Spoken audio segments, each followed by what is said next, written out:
Welcome to the meeting of the Gloucester Conservation Commission for Wednesday, August 21st, 2024. Time is just after 5:30. As the amendments to the open meeting law allow, the Conservation Commission may continue to hold meetings remotely. Adequate alternative access to the meetings is provided through the Zoom link.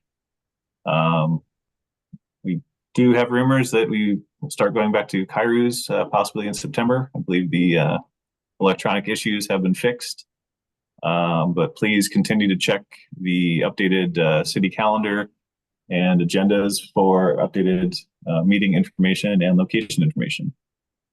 And we'll start with a roll call of commissioners present. Member Charpentier. Here. Member Cook. Here. Member Gradwell. Here. Member Sargent. Here. Member Thierry. Here. Member Villa. And Member Jackson. Here. We have a quorum present. Okay, welcome to the Gloucester Conservation Commission.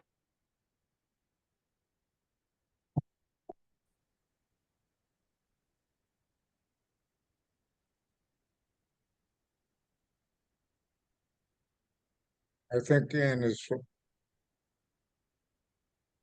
Oh, Chuck, did you have anything to add? You kind of froze there for a moment, so we didn't. Yeah, sorry. We didn't hear the question. Did you have anything to add to the administrative brief? We did have several continued items that may or may not be on the most recent agenda. So I will go through those now in case anybody is here for those items. They won't have to wait around all night. So the first one is previously continued, NOI 0282981 for 139 Winger Sheep Road. Then we have NOI 0282950 for 160, 158 Rear, and 154A Essex Avenue. They have requested to continue to the meeting of September 18th. NOI 0283005 for Fore River Road. They have requested to continue to the meeting of September 4th, 2024. NOI 0283006 for 105 Winger Sheep Road. They requested to continue to the meeting of September 18th, 2024. NOI 0283007 for 107 Winger Sheep Road has requested to continue also to September 18th, 2024. NOI 0282976 for 171 and 281 Rear, Magnolia. They have requested to continue to the meeting of September 4th.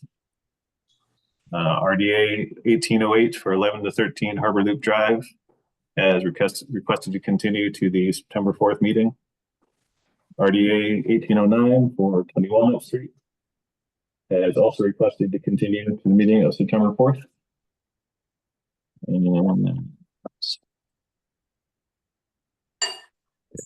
one more, and yep. So we have NOI 028, no number assigned yet for 3 Kirk Road.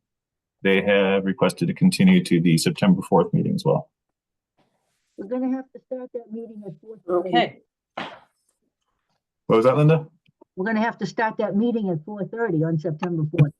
we sure are. All right. Next up is public comment. This is the opportunity for anyone in the audience who wishes to comment on any item of Conservation Commission business or interest that is not on the agenda tonight. Is there anyone who wishes to do so? We currently have 23 attendees, and I'm not seeing any hands up at this time. Okay, I'll close the public comment period. Next up is the minutes review and approval for the meeting of August 4th, 2024, and those are not yet complete. Am I correct? That's correct, yes. All right, we will table those until the next meeting. Next up, emergency certification 2405, 115 to 121 East Main Street for repairs to stabilize and restore temporary access to a structure while repair plans are developed, represented by Marcy Pregent. And we had asked for outside for work that was continuing at that point that still needed to be done. Is Marcy here? I don't believe Marcy is going to show up this evening, but I did receive an update So after speaking with folks at DEP, there's no way to do an extension on an existing emergency cert. Those are only good for 30 days. Okay. But they did say that, we could issue a new emergency cert for another 30 days for the remaining work. If it's still, just to stabilize the area. So I did receive, let me share that with you, an update of what remains to be done.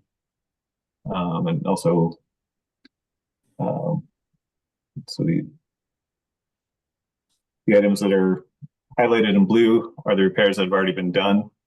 And then there's areas in red that still have some outstanding repairs that need to be completed to kind of stabilize some of these areas that are still not safe. And so this again is to get the area safe for them to be able to get in there and fully figure out what they need to do to submit an NOI for larger scale repairs to this area. So I am waiting to hear back from Marcy as to when that crew can come back and finish the work. But if the commission is okay with putting out another 30-day emergency order, I can draw that up for them. Okay, why don't we go through commissioner comments? Member Sharpen's here. No other comments other than if they need another 30 Can you days. hear me? Yep, we can hear you.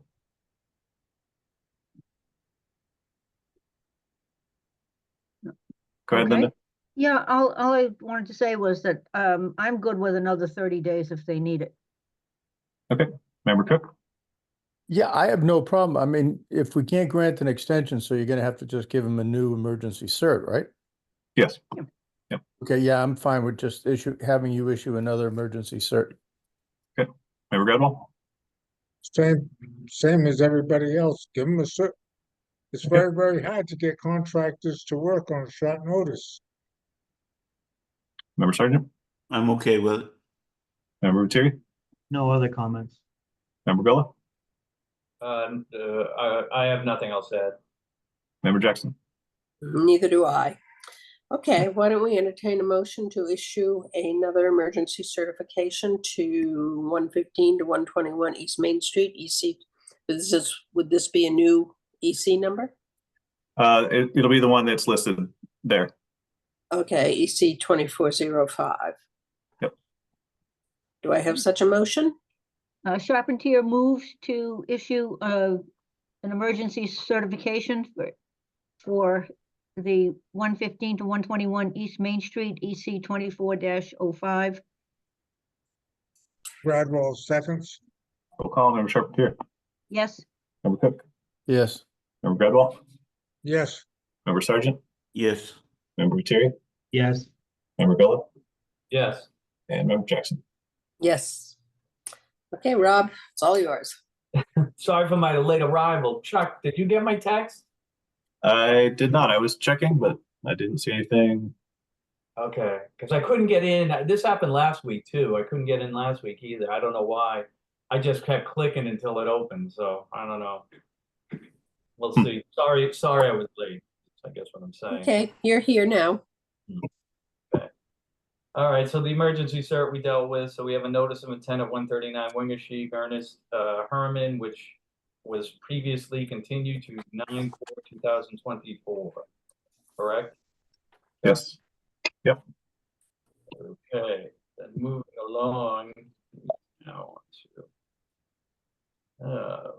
notice of intent 0282950 160 158R 154 Essex Avenue has requested continuation to 9/18/2024. So moved. second, Roll call. Member Charpentier. yes, Member Cook. yes, Member Gladwell. yes, Member Sargent. yes, Member Terry. yes, And Member Jackson. Yes. And member, To include member Gullah there? Member Gullah. I'm little. I crossed your name off, so. Geez, you don't show up for 10 minutes. Truly, you're gone. All right, next up, notice of intent 0283005 Four River Road, Hayes, Stumpy, Four River Road LLC to raise and rebuild single-family house. They have also requested to continue to 9/4/2024. So moved. Second, Roll call, Member Charpentier, yes, Member Cook, Yes. Member Gradwell, yes, Member Sargent, yes, Member Terry, Yes. Member Gullah, Yes, and Member Jackson. Yes. all right, moving down the road, next up would be notice of intent 0330006 105 Winger Sheep Road, 125 Winger Sheep LLC. I'm assuming they haven't done anything, so we Yes, just continue. they've requested to continue to September 18th for this and 107. Commissioner Jackson moves to continue NOI 0283006 at 105 Wingashiek Road to the meeting of September 18th. Charpentier seconds, Roll call, Member Charpentier, yes, Member Cook, Yes. Member Gradwell, yes, Member Sargent, yes, Member Terry, Yes. Member Gullah, Yes, Member Jackson. Yes. okay. We're going to 107 as well, notice of intent Sure. 007 Commissioner, Winger Sheep Road. Commissioner Jackson moves to continue NOI 0283007 at 107 Wingashiek Road to the meeting of September 18th, 2024. Charpentier seconds, Roll call, Member Charpentier, yes, Member Cook, Yes. Member Gradwell, yes, Member Sargent, yes, Member Terry, Yes. Member Gullah, Yes, and Member Jackson. Yes. okay. Next up would be notice of intent 0282968 Raven Lane. Is that still being reviewed tonight? I didn't Yes. see. Okay, then let's bring in Thor. Promoting, hopefully Thor. Oh, nope.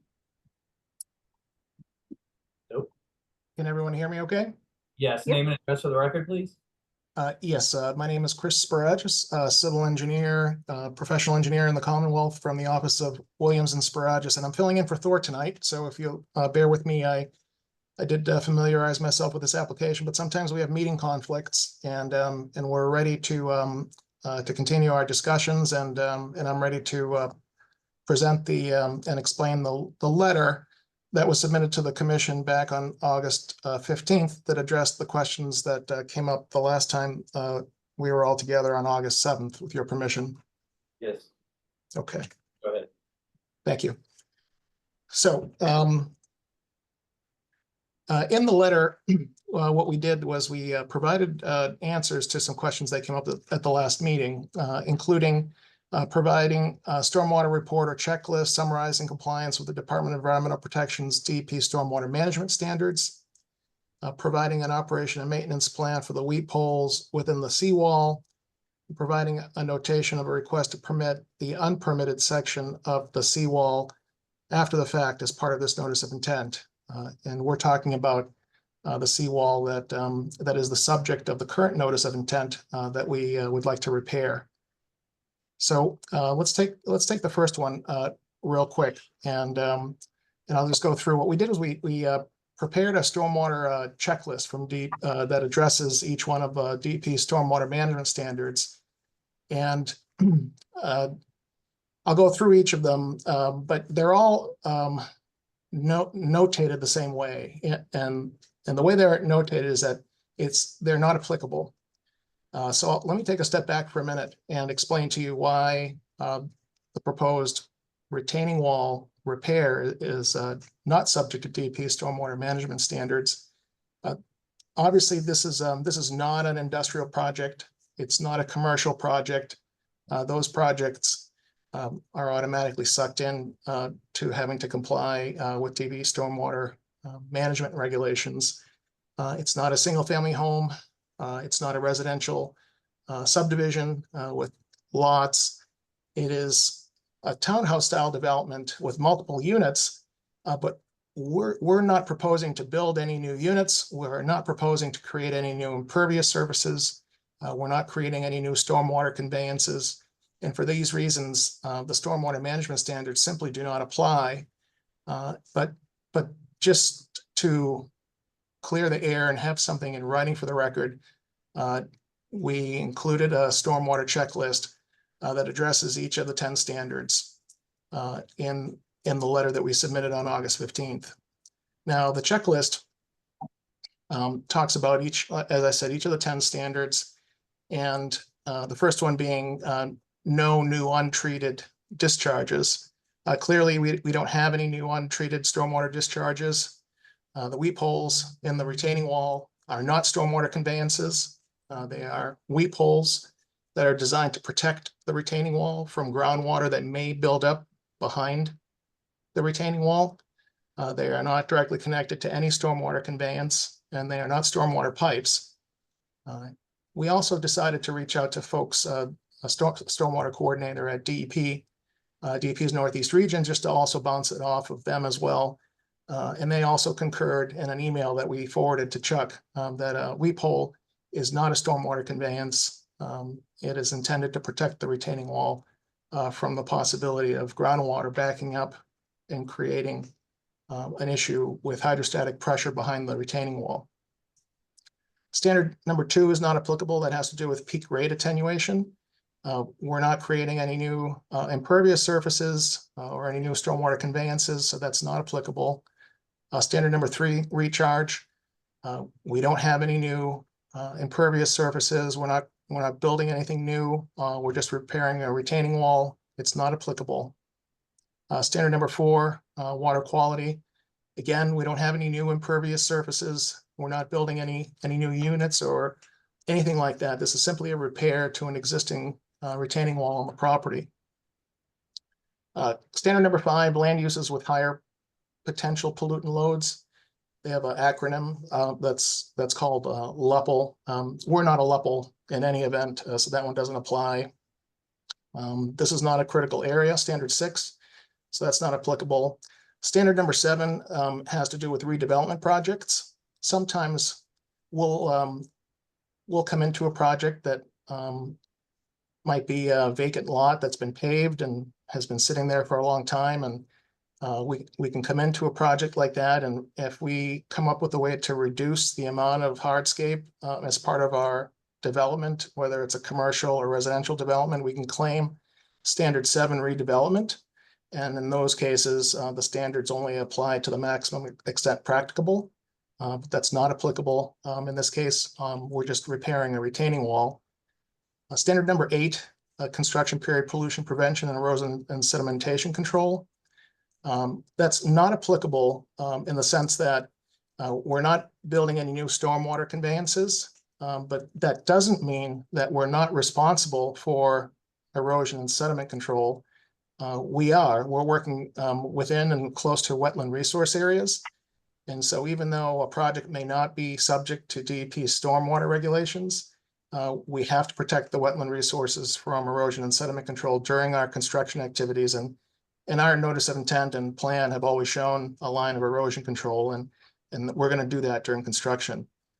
Operation and maintenance plan is standard number 9. It is not applicable in this case because we do not have any stormwater conveyances, no stormwater BMPs, and so no operation and maintenance plan. And then standard 10 is prohibition of illicit discharges. Again, we're not proposing any new outfalls or discharges of stormwater of any kind. And so that's how we addressed that comment, by providing the checklist, following up with DEP on the weep holes. And that's how we addressed the first question that came up. The second one, again, it's a little bit repetitive. It had to do with providing an operation and maintenance plans for the weep holes within the seawall. What we did is we just provided a discussion about what the purpose of a weep hole is, and that the maintenance for a weep hole is really negligible, and they can be checked annually for clogging. However, beyond that, there really is no maintenance that's required. They're just positioned every so many feet along the retaining wall to allow any built up groundwater that might build up back in the drainage layer to have a relief point to prevent hydrostatic pressure from building up against the retaining wall from the inside. The last item in the letter had to do with formally requesting that section of the retaining wall that we're repairing, that we include that as an after the fact filing as part of this notice of intent. And so we provide just a short discussion about that section of the wall, that we would like to formally request that the unpermitted section of this seawall along the northerly end of this wall that we're proposing to repair, which is shown on our site plan, be included as part of this notice of intent as an after the fact filing. I also know that one of the residents of the condominium, Mr. Arai, Max Arai, who's submitted several letters, which I read in detail. He's very interested in what we're proposing, what the condominium is proposing, and he's expressed several concerns. And I don't want to ignore those concerns. And I just wanted to explain again briefly that I believe, after reading his letters and listening to the testimony, that we just have a difference of opinion about whether or not a seawall can help prevent storm damage on a site like this. The condominium association is made up of several unit owners. By a majority vote, the condominium association through the years has voted to build these seawalls and in most cases, permit them. We understand that there are some issues related to that, which we're trying to clean up as part of this process. But I wanted to remind the commission and Mr. Arai that the Wetlands Protection Act has interests that we're supposed to protect, and we're all responsible for that, right? Us as engineers, you as commissioners. And those interests include the protection of public and private water supplies, the protection of groundwater supply, flood control, storm damage prevention, pollution prevention, protection of fisheries, protection of land containing shellfish, and protection of wildlife habitat. One of the ones in there that's identified as storm damage prevention, there are different ways that engineers and homeowners and cities and towns choose to try to help prevent storm damage prevention. In this case, on this property, the condominium has chosen to hire professionals to design and build seawalls that provide protection from wave action. We know that we're in a flood hazard area. We know that that B zone extends graphically well beyond these two buildings. And the height of those wave actions is quite high. We know that things, revetments and seawalls like the ones we have on this property do help dissipate the energy from those waves. And so the condominium association, believes strongly, they've invested thousands and tens of thousands of dollars building these retaining walls and maintaining them to help prevent damage from happening to those two buildings that are closest to the ocean. And having read Mr. Arai's letters and listening to his testimony, I understand that he would rather see all of the retaining walls be dismantled and let it go back to natural and let the existing ground act as the storm damage prevention.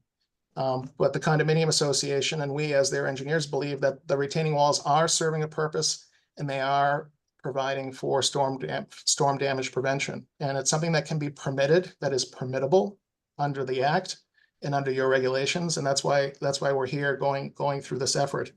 But I don't want to ignore Mr. Arai. He has, valid concerns, but I believe what it boils down to is a difference of opinion.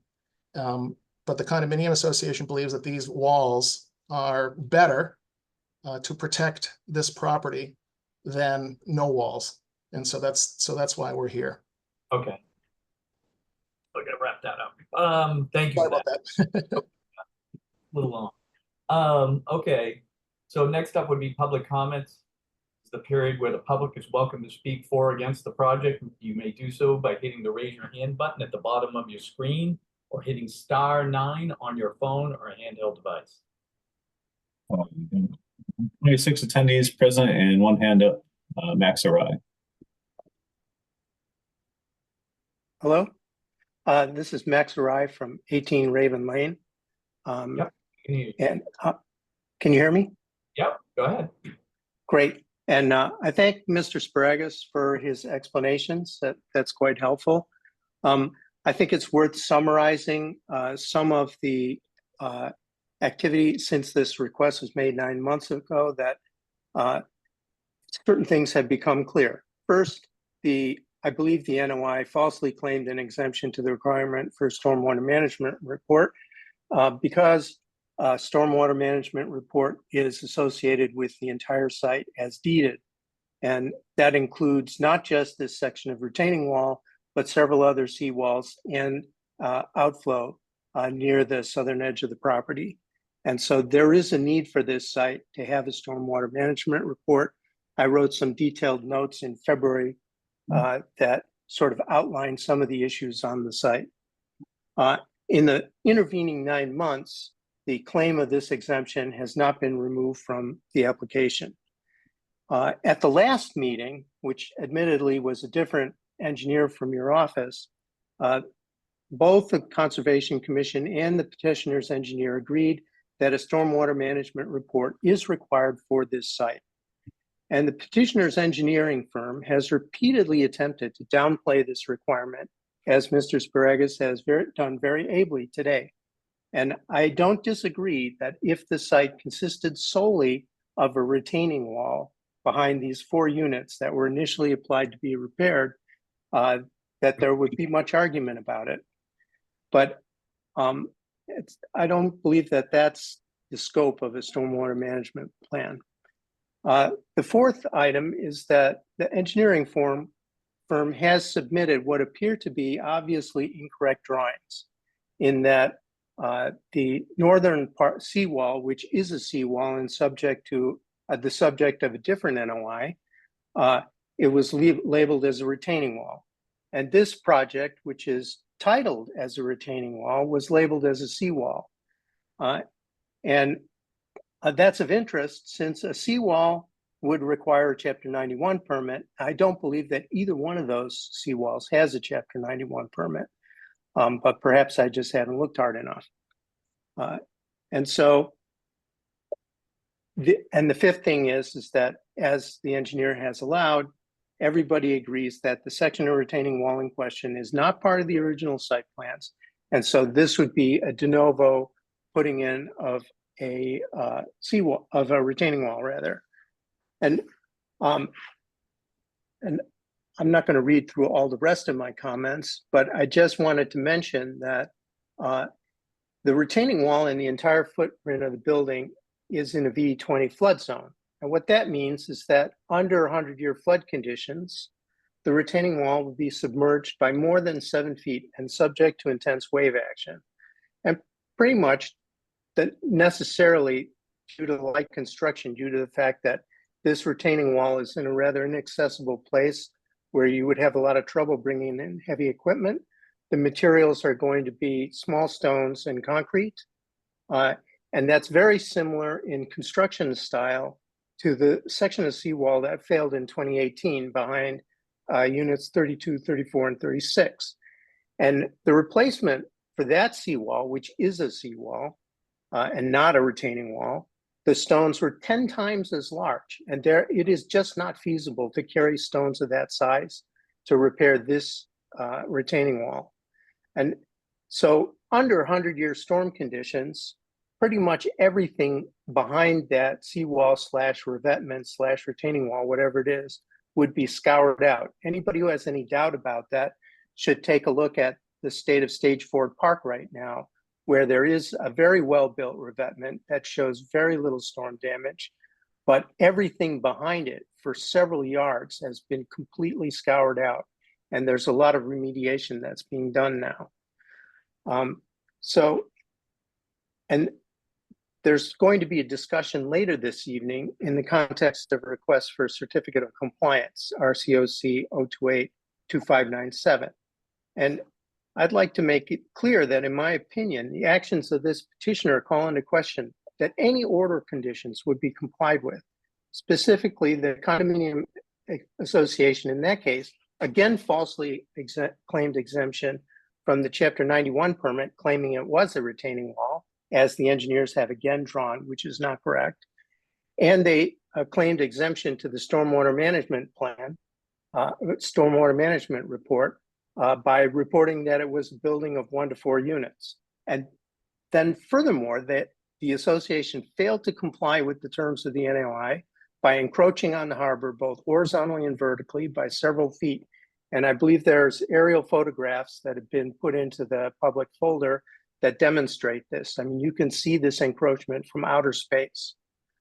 And finally, the work in the seawall, the northern section, didn't include any weep holes at all, which other photographs that have recently been posted show. And so there's no drainage there. And that is probably the reason why one of the corners of that seawall is now failing.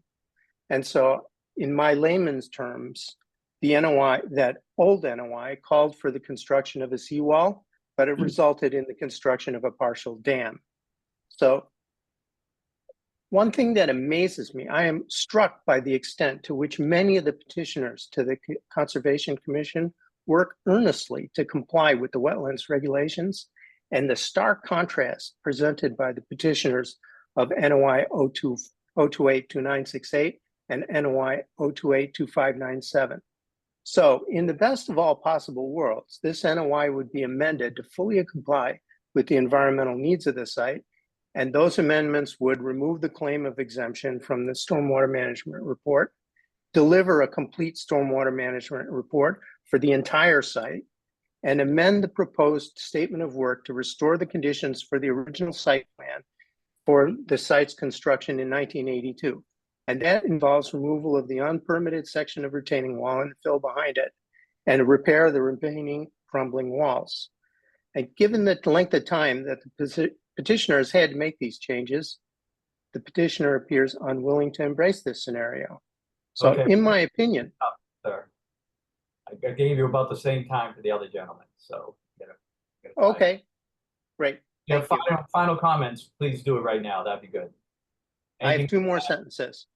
In my opinion, any further order conditions for any project involving this condominium association should include close and frequent monitoring to ensure that any work performed actually complies with the order conditions. And finally, in my opinion, the Conservation Commission should instead issue an enforcement order for the removal of the unpermitted section of the retaining wall.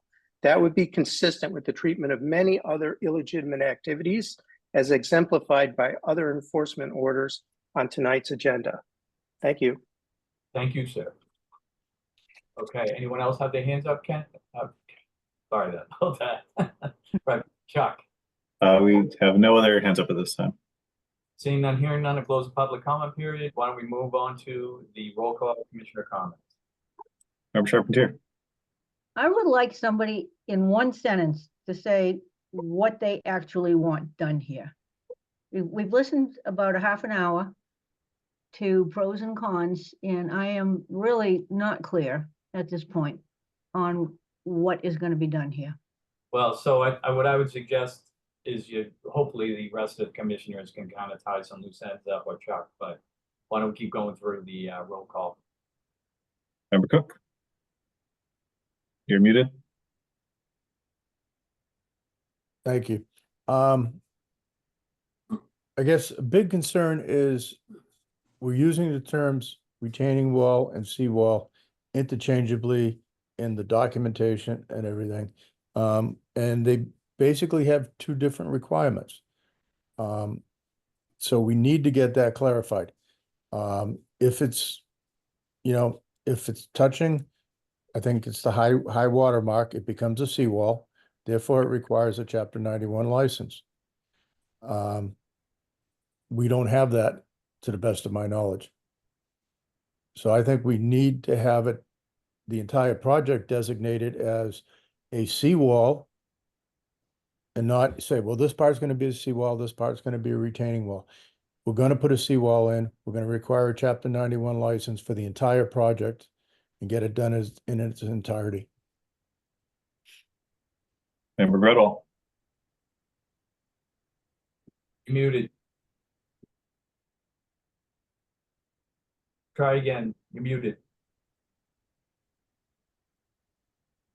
Can't hear you.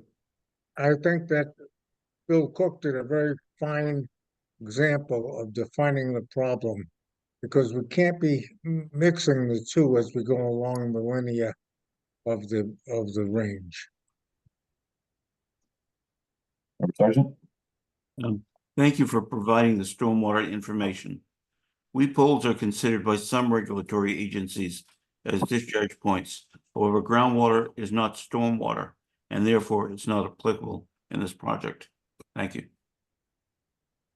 Member Terry? I think we are bound to only consider the work that's being proposed in this application, which to me, the section that is on the plans that have been presented appears to be distant from the high water line. And so I think we're dealing with a retaining wall instead of a seawall. I think the portion that's the subject of the certificate of compliance in the previous NOI, which is going to be discussed later, I think that is more of a seawall concern as it's touching the high tide line. But I don't think the issues with that project should bleed into the consideration here. I think we're limited to this section that's being proposed, which also makes me sort of cautious about treating the entire site for stormwater purposes, because we're not dealing with the wholesale site-wide repair of the retaining wall. It's only this portion of it. I had a chance to look at the DEP email, and I'm comfortable based on that proceeding without considering the weep holes to be stormwater conveyances. I would add a condition that they be checked annually for clogging and to make sure that they were working properly, just so that there's no future issue with subsidence behind the wall due to groundwater or anything like that. But other than that, I think at least for this portion of the project, it's fairly limited. Member Gullo? I agree with most of what Peter says. I feel like there is overlap between Bill and Peter in some smaller items, but I do get concerned asking for a complete documentation of the entire site when we're really only should be, I think we can only, as Peter was saying, focus on the project area at hand, not to run a field of the whole property. But I think this is going to be one of those ones we're going to need a little more input from you, Chuck, on how to push forward. Member Jackson? I agree that we need to treat the project as what is defined before us. And I agree with the comments by Commissioners Viteri, Sargent, and Cook. I have no additional comments. They've covered it well. So if everybody, I don't know if we want to move to a vote on this, or Chuck, do you have anything else you want to add to this? No, I agree with the comments by several commissioners that this one is not touching mean high water, so it would be a retaining wall. Would also therefore not require a Chapter 91 license, in my opinion. And we need to review sites as individual projects as individual, and therefore, if this particular portion of work would not require stormwater, then we can't require it on other sections of the property just because of this particular retaining wall. Okay. And I guess it's up to the applicant if he wants to move forward with a vote, or does he want to move to continue? Mr. Chairman, through you, we would like a vote tonight, but would you like me to just answer a couple of the questions that came up from the members? Sure, it can't hurt at this point. Just keep it real brief, please. Yeah, is it okay to share my screen? This will help Ms. Charpentier on exactly what we're proposing to do. Okay. Just let me know when that pops up. That should be up there now. Yep. Okay. All right, just to orient ourselves, obviously, out north is straight up the plan, and out here is Gloucester Harbor. These are the two buildings, and these are the walls that surround the property on the seaside. All right, focus on the wall that's in question. Sure. The wall that we are proposing to repair is a clouded section of wall over in this area here. The other thing I'll draw your attention to is that the limit of that VE zone is way out here. Okay. So this is the limit of the special flood hazard area. So all of these elements are within the special flood hazard area. But Ms. Charpentier, what we did for the commission early on when we refiled and filed additional information for this notice of intent is that we provided this cross section here. And so what we're doing along this clouded section of the wall is rebuilding the wall with stone and masonry. There's a 12-inch thick area of concrete behind the stone and masonry, and then a 12-inch drainage layer behind the concrete. And then every so many feet, approximately 6 feet on center, we have these weep holes that allows any groundwater behind the retaining wall and entering this drainage layer to leak out. So we're proposing to rebuild and repair the retaining wall using this detail along that clouded section. Thank you. Linda, does that make sense now? Yeah, that wasn't the problem. My issue was, this talk about, ripping out a wall and that's been there forever. Right. Okay, So- so we ready to move on this? It sounds like one way or the other, I guess we're going to vote.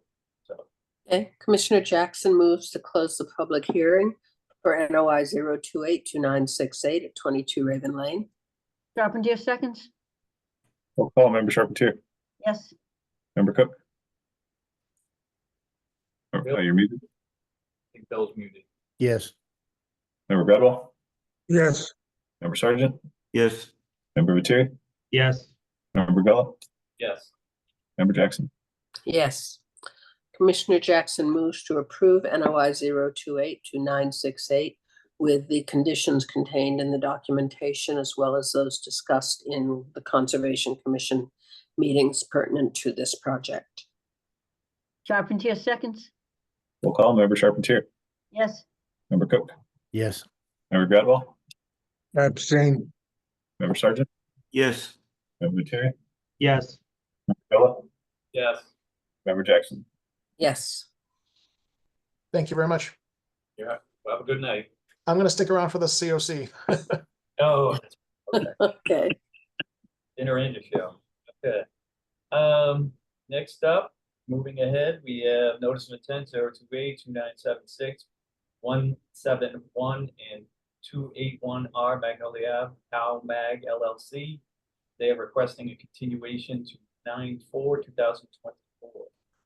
Commissioner Jackson moves to continue NOI 0282976 at 171 and 281 Rear Magnolia Avenue to the meeting of September 4th, 2024. Charpentier seconds? Roll call, Member Charpentier, Yes. Member Cook, Yes. Member Bradwell, yes, Member Sargent, yes, yes, Member Viteri, Yes. Member Gullo, Yes. Member Jackson. Yes. Okay. Next up, RDA. What do you want to do with this, Chuck? Do you see This- him on the queue or? This has requested to continue to September 4th as well. Okay. Great. So we can move to continue. Commissioner Jackson moves to continue RDA 1808 at 11 to 13 Harbor Loop Drive to the meeting of September 4th, 2024. Charpentier seconds? Roll call, Member Charpentier, Yes. Member Cook, Yes. Member Bradwell, yes, Member Sargent, yes, Member Viteri, Yes. Member Gullo, Yes. Member Jackson. Yes. Okay. Right along. We next up have RDA 1808 20 Walnut Street, Squamart Land Trust, invasive species removal, installation of native plantings, border vegetative wetland, land subject to coastal storm flowage, and buffer zone to coastal bank. I don't know if they're available or. They have They also requested, to continue. Commissioner Jackson moves to continue RDA 1809 at 20 Walnut Street to the Conservation Commission meeting of September 4th, 2024. Charpentier seconds, Roll call, Member Charpentier, yes, Member Cook, Yes. Member Gradwell, yes, Member Sergeant, Yes, Member Viteri, Abstain. Member Gull, Yes. Member Jackson. Okay, Rob, you recusing on this one? Yes, please. Okay. Next up is NOI 0283013 at 21 Wingersheek Road. Eric Henriksen for installation of native vegetation, walkway, permeable patio, dog run, and retaining walls in coastal dune and land subject to coastal storm flowage, represented by Cameron Frecker, John's Landscape Service, Inc. Do we have Mr. Frecker? He should be promoting now. Present, yes. Ah, great, thanks. Name and address for the record, please. Cameron Frecker representing Eric Henriksen, address 21 Wintersheek Road in Gloucester. Okay, and where are we at this point? We were just waiting for the NOI number, weren't we? Correct, yes. Okay. I'll open this up for public comment. Did you have anything you wanted to add before I open this up for public comment, Mr. Frecker? I don't believe so, no. Okay, I'll open this up for public comment. Is there anyone in the audience who wishes to comment on the project at 21 Wingersheek Road? Currently have 26 attendees and there are no hands up at this time. Okay, I'll close the public comment period. Let's go through commissioner comments.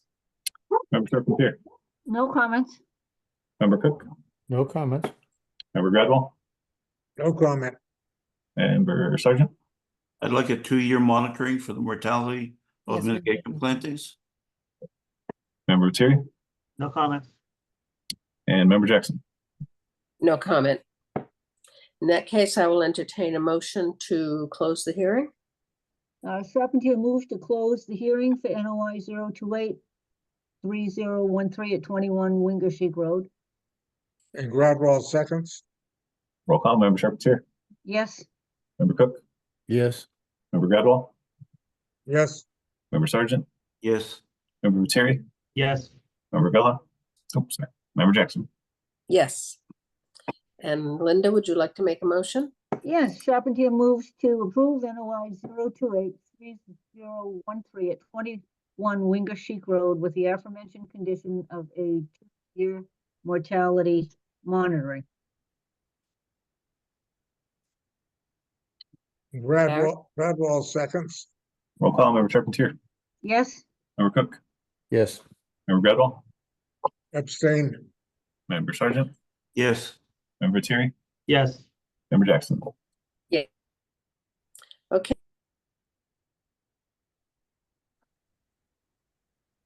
All right, thank you very much. Thank you. Yeah, looks like Andrea has frozen again. all right.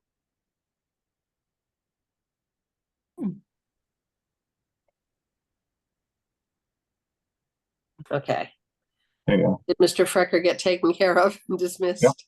Yep. Okay. For a moment. Rob back? Rob is not back yet. I'm back Okay. now. I didn't want to, technically, I wasn't there. Okay, All right. go ahead. Are we all good there? We are all through with 21 Wingersheek. All right. Been approved. Next is notice of 0283012 32 Riverside. Robert Taylor Trust, repairs to existing seawall, installation of landscape boulder wall, landscape boulder wall in riverfront area, coastal bank, land subject to coastal storm flowage, and buffer zone to coastal resource area. Bill Manuel of Wetlands and Land Management, Inc., representing. Good evening, everyone. Bill Manuel, Wetlands and Land Management in Danvers. The last hearing, we were waiting for Shellfish and Division of Marine Fisheries comments. DMF has weighed in via email. Their last sentence is, "We have no resource concerns with the proposed project." I understand, I didn't see anything written from Shellfish, but I did get an email from Chuck expressing the content or the concerns of Shellfish, and also summarized a little bit by my client, Mr. Taylor. Apparently, let me just pop the plan up quickly.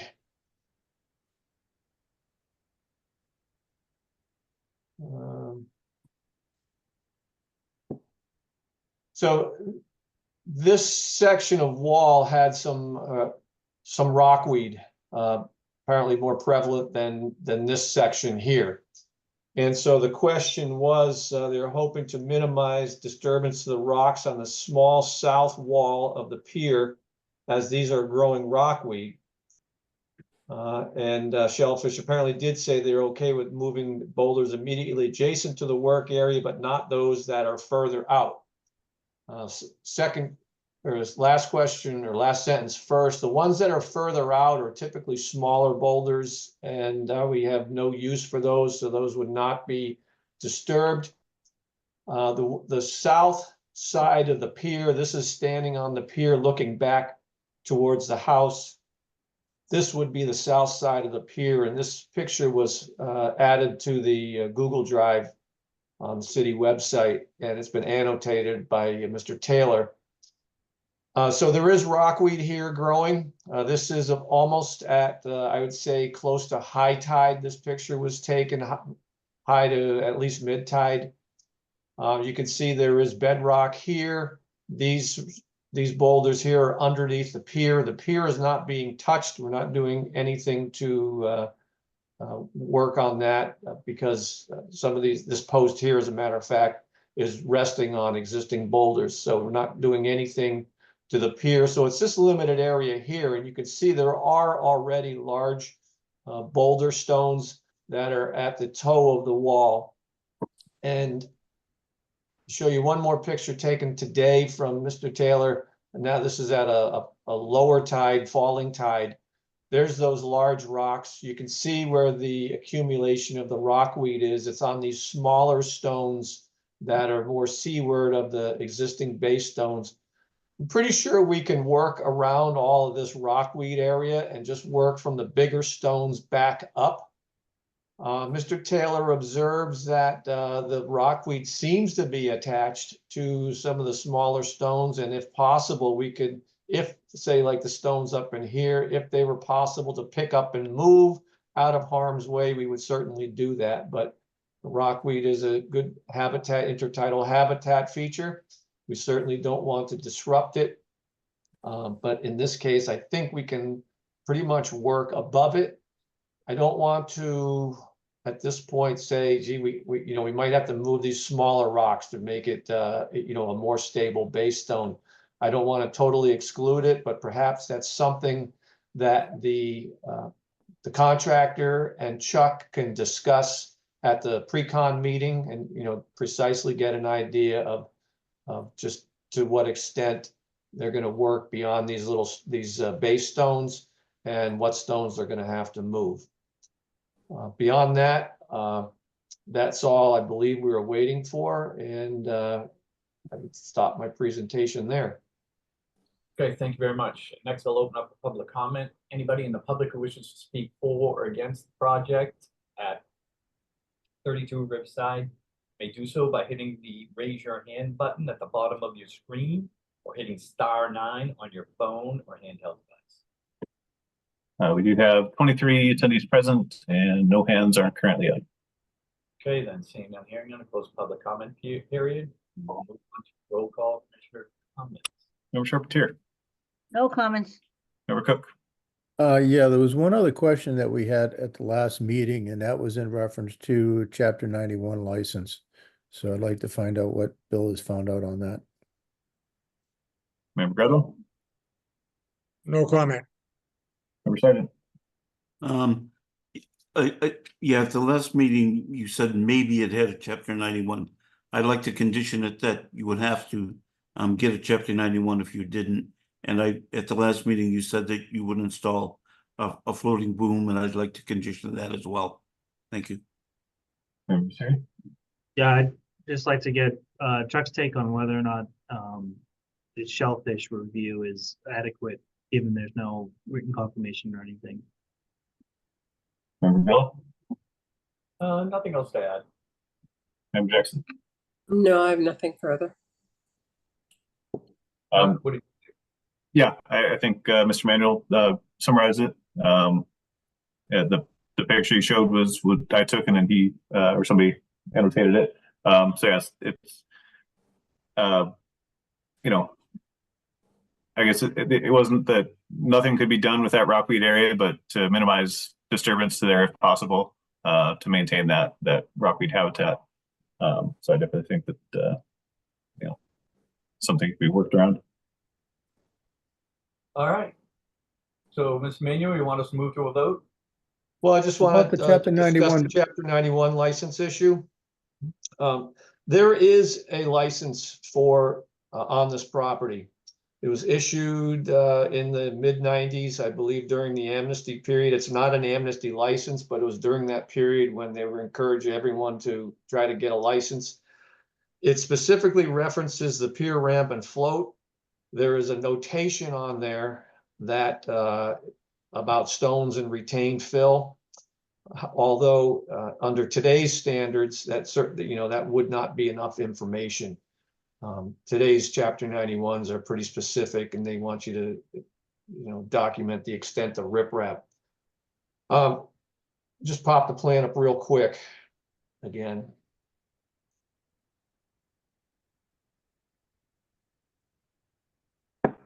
So you can see here's the mean high water line here. One of two things is going to happen. We're either going to stake that mean high water line and see if we can work above that, and then we don't need to have any additional waterways permitting. Secondly, I will probably do this anyway, just have a conference with the waterways folks, and obviously a license issued in mid-90s is kind of not the same license as it would be issued today. Perhaps we can do a minor modification on that previous license to include the rubble that was noted. But either way, we could either stay above 91, require about a minor mod or a jurisdictional question. And then, if we can't stay above it and we need a license, we're going to have to get a license, an updated license. But as you know, getting an order of conditions for the work is the first step. We can't do anything without a order of conditions from your commission. Understood. Okay, commissioners, are we open to moving forward with the order conditions with the intent of obviously moving towards Chapter 91, or them getting out of it by redesigning it in a different way? I thought we had, sorry, I thought last week we had approval, a condition to obtain additional permitting before any commencing any work. So I still think that's, the best course to go. If you don't need it, fine, you can commence the work. But if you do need Chapter 91, then go and get it before you do anything. Agreed. That can certainly be put into the order. I would agree. Okay. Yeah, I don't know if it was clear, but what Chuck said earlier about the shellfish, I'd add a condition too to minimize the work in that rockweed area as much as possible to preserve that habitat. Just make it, just to be specific to make it a condition. Okay. With that, Mr. Manuel, Yeah, that's all perfectly reasonable. anything else, Commissioner? Chuck, anything to add? I think there was the comment about the boom as well. Yeah. As a condition. All right, let's move to close the hearing. All right. Commissioner Jackson moves to close the public hearing for NOI 0283012 at 32 Riverside. Carpentier seconds? Roll call, Member Charpentier, Yes? Member Cook, Yes. Member Gradwell, Yes, Member Sargent, Yes. Member Lettieri, Yes. Member Gullo, Yes. Member Jackson. Yes.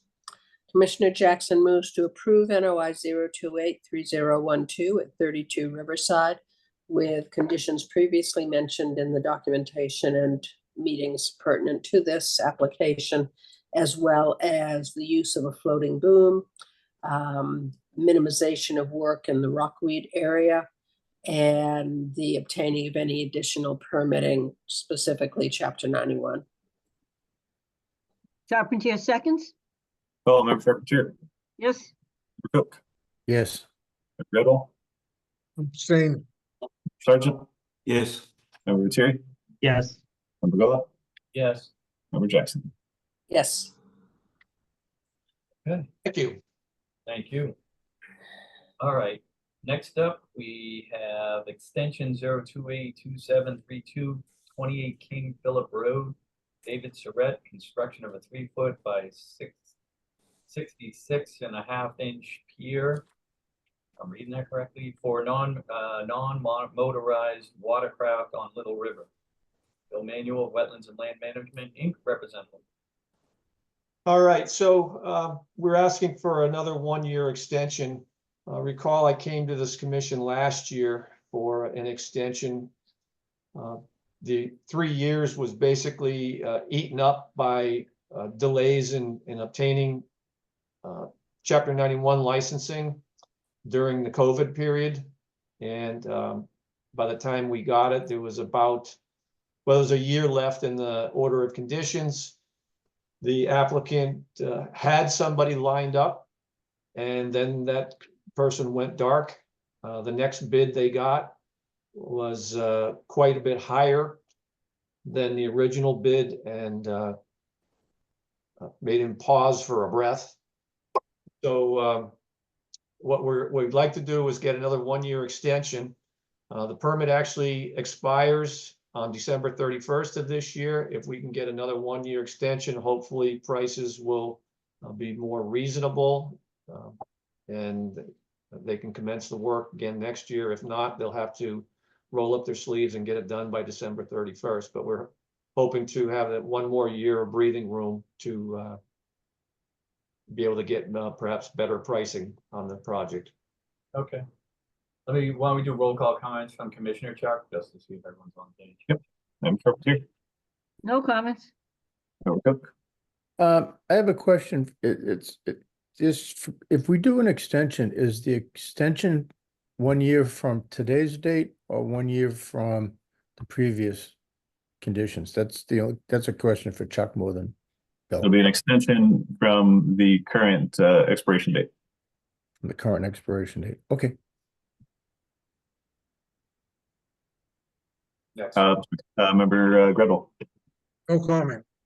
Member Sergeant. No comment. Member Lettieri. I don't know if you've considered whether or not this is entitled to an extension due to the COVID state of emergency, but other than that, I don't have any comments. Member Gola. Nothing else to add. Member Jackson. No, I wondered that as well, but I have no comments other than that. Yeah, they were given an extension last year, so this would be an extension on that extension. So it's currently. Yeah, but doesn't COVID create additional? Yeah, any approval that was in effect between March 10th, 2020 and June 15th of 2021, I believe, is entitled to, it was basically told during that period, so it's entitled to that amount of time tacked onto the end of it. Yeah, I'd have to go back and look at the dates to see, but It's actually my understanding that the permit had to be in effect as of March 10th, 2020 to be eligible for that tolling period. And this was issued, it was in effect during the tolling period, but it was not issued prior to March 10th, 2020. So it does not get the benefit of the 462 days. Okay, well, I'll move ahead then anyway, and just Commissioner Jackson moves to grant a 1-year extension for 0282732 at 28 King Philip Road. Charpentier seconds? we'll call Member Charpentier. Yes. Member Cook. Yes. Member Gradwell. Yeah. Member Sergeant. Member Lettieri. Yes. Member Gola. Yes. Member Jackson. Yes. Thank you. Thank you. All right, Next up is amendment 0282958, One Salt Island Road, John Martinetti, representing for an amendment to the notice of intent 2958 to include repair and replacement of the existing seawall and land subject to coastal storm flowage and buffer zone to coastal beach and coastal dune. Chase Bernier, Swick Environmental Consultants, representing. Or the applicant as well. Good evening, Chair, members of the commission. John Paul Martinetti on behalf of One Salt Island Road. I'm here before you to cover an existing project that, as some members of the commission may recall, came up during one of our site walks, which was the existing retaining wall along two sides of the property line that now is a major topic of discussion. You know, with the winter of 23 coming into 24, you know, we had obviously saw some storm surge that was uncharacteristic to our previous knowledge of the site. And upon seeing that, and upon some of the previous discussions we had with the commission with regards to concerns over erosion in those storm events, and frankly, the sand exposing the condition of some portions of that wall, it's in our best interest to repair and replace that wall while we have the opportunity and while we have access to that wall from our property. Right now, we're in a pause period, mostly due to this wall, but also to some underground conditions that we came across under the existing structure that we had to remove from the site in order to get an adequate foundation replacement, pier replacement as well. So what we're proposing, and I don't know, I'm able to share my screen here, excuse me. Mr. Martinetti, can you hear me? Yes. Okay. I don't, just for my housekeeping, I didn't hear you well enough. Your name and address for the record again? Oh, I'm sorry. John Paul Martinetti on behalf of One Salt Island Road LLC, 304 Cambridge Road, Woburn, Mass. Thank you, sir. Yeah, absolutely.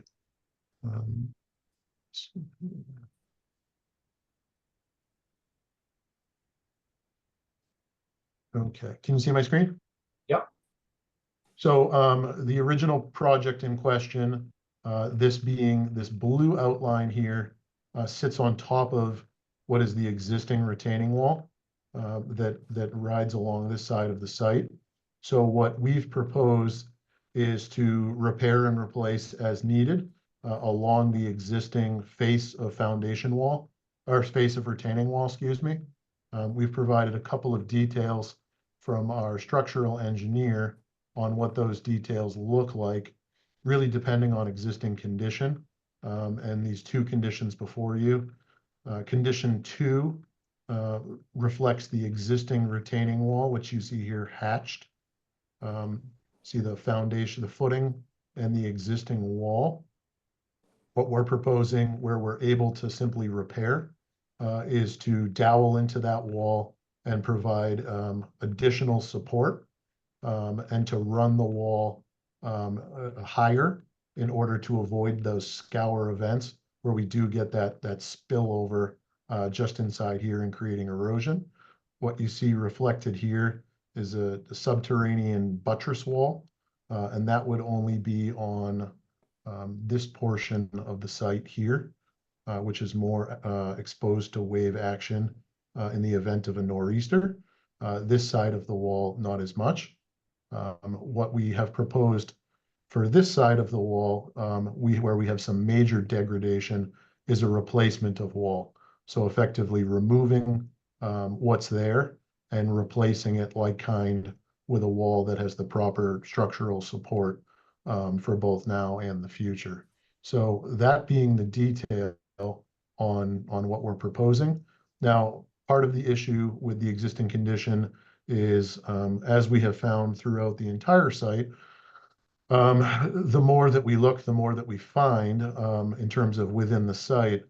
So what we're asking for is the commission to give us, to grant us permission to repair and replace as needed, making use of these two details where appropriate to get a solid retaining wall for the future. Now, we included some photos with the submission that I wanted to share. Our height of wall that we're proposing is this existing height. Can you see my cursor on this plan? Yep. So this wall here, this is a broken off end of wall. At some point in the past, this wall ran all the way. This wall broke off at some point in the past. And when I say broke off, this is not something that we would anticipate would happen again in the future. The break off of wall here, these are unreinforced concrete pours. Effectively, there was a wall here, and they simply poured an additional wall on top of that wall. There's no structural reinforcement in here. This is just concrete sitting on top of concrete. So, that is the reason why this wall broke off. So what we're proposing is to maintain this condition, this height, and carry that where it previously ran down the site. If you look closer at some of the existing condition here, this is what we're contending with. So this is what was exposed over the winter. The grade on the other side of this wall is kind of right in this plan. So there's major degradation in this wall. We had spoken with our structural engineer to see whether, a reinforcement condition is possible here. And in light of the lack of structural support in this wall, his answer basically was, it makes a lot more sense for all parties to replace what's there. Do it once, do it while you have access, and forget about it. So this is the wall on the side of the former snack bar. And this is the wall facing towards the beach.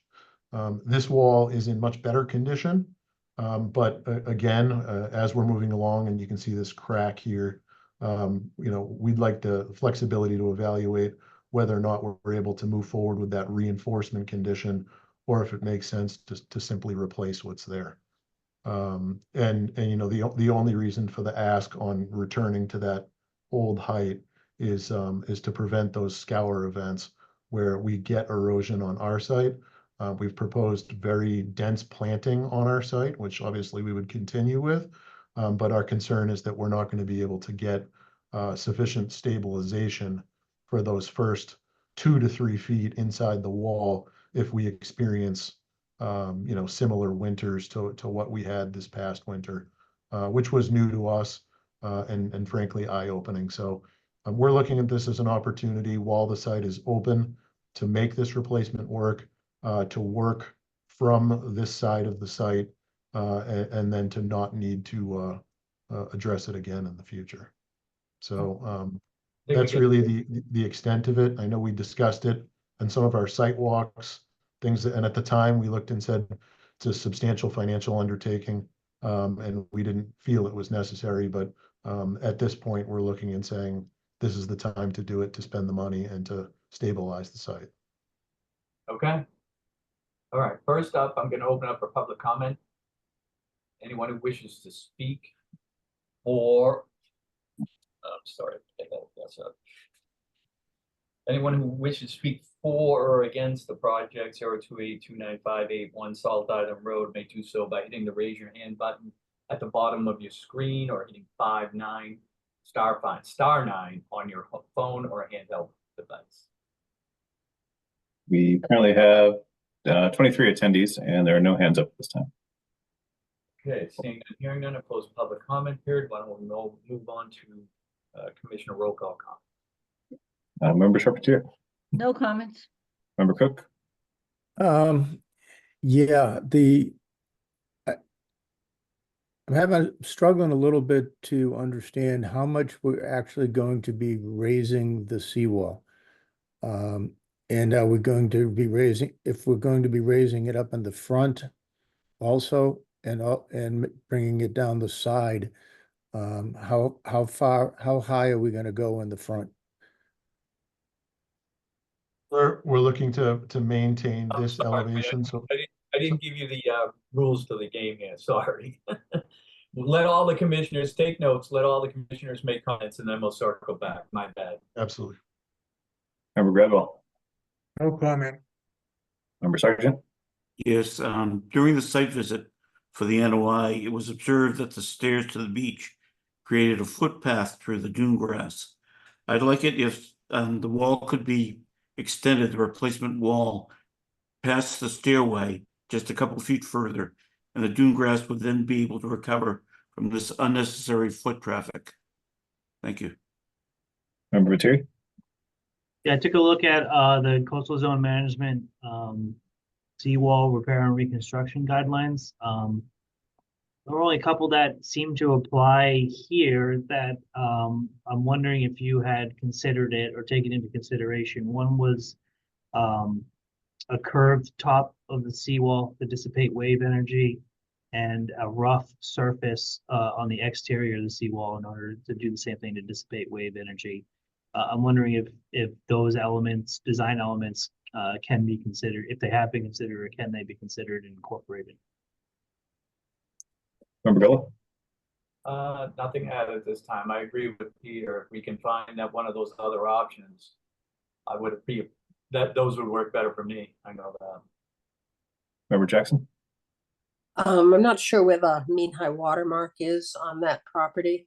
But I would think it would be below the wall, but I do think, so I don't think it's a seawall, I think it's a retaining wall, but I do think Peter's comments are valid, if what they're trying to do is prevent flooding. Okay, No further comments. all right. You can respond now. Oh, wait a minute, I did have one more question. Would the work for this wall be being done from within the wall, or would you have to have motorized vehicles on the beach? Okay. Done. Commissioner comments are complete. What would Mr. Martignetti, would you like to respond? Sure. To Member Cook, how high the wall? So we're looking to match the existing, as reflected in this typical, or in the typical structural. It shows it as 4 feet. It's actually less, so it's to meet the existing wall where it cracked off on the snack bar side. I don't actually have the exact dimension, but I believe I think it's 31 inches is the delta to meet the existing wall height. So the snack bar wall is actually higher than the front wall? Correct. So the wall used to run further. It snapped off at some point. We actually found that in our excavation. And that was where we learned that nothing had been reinforced. They're simply concrete pours with no reinforcement. But that's correct. So on the side facing towards the beach on the Witham Street side, the wall is higher, and where it cracked off, it's now effectively a step down, coming directly towards the ocean. So you're saying it's a 1 foot differential? Is that what I'm? So Well, at it's about 31 inches. If I can reshare my screen, I will show you. yeah, so I'm basically thinking about at the corner of the property, is it gonna be, it sounds like the wall along the Woodham Street side is gonna be 31 inches higher than the beach side. No, we're proposing a continuous height to hold the elevation. So are you able to see the photograph? Can you see that photograph, Bill? Yep. So this is along the snack bar side. You can see where the wall previously broke off many moons ago. We're proposing to hold this elevation for the entirety of the retaining wall. So when you get down to the corner, isn't the beachfront the lower level? It's this level here. Right, that's the side on the beach. So you're gonna raise the beach side 31 inches? Correct.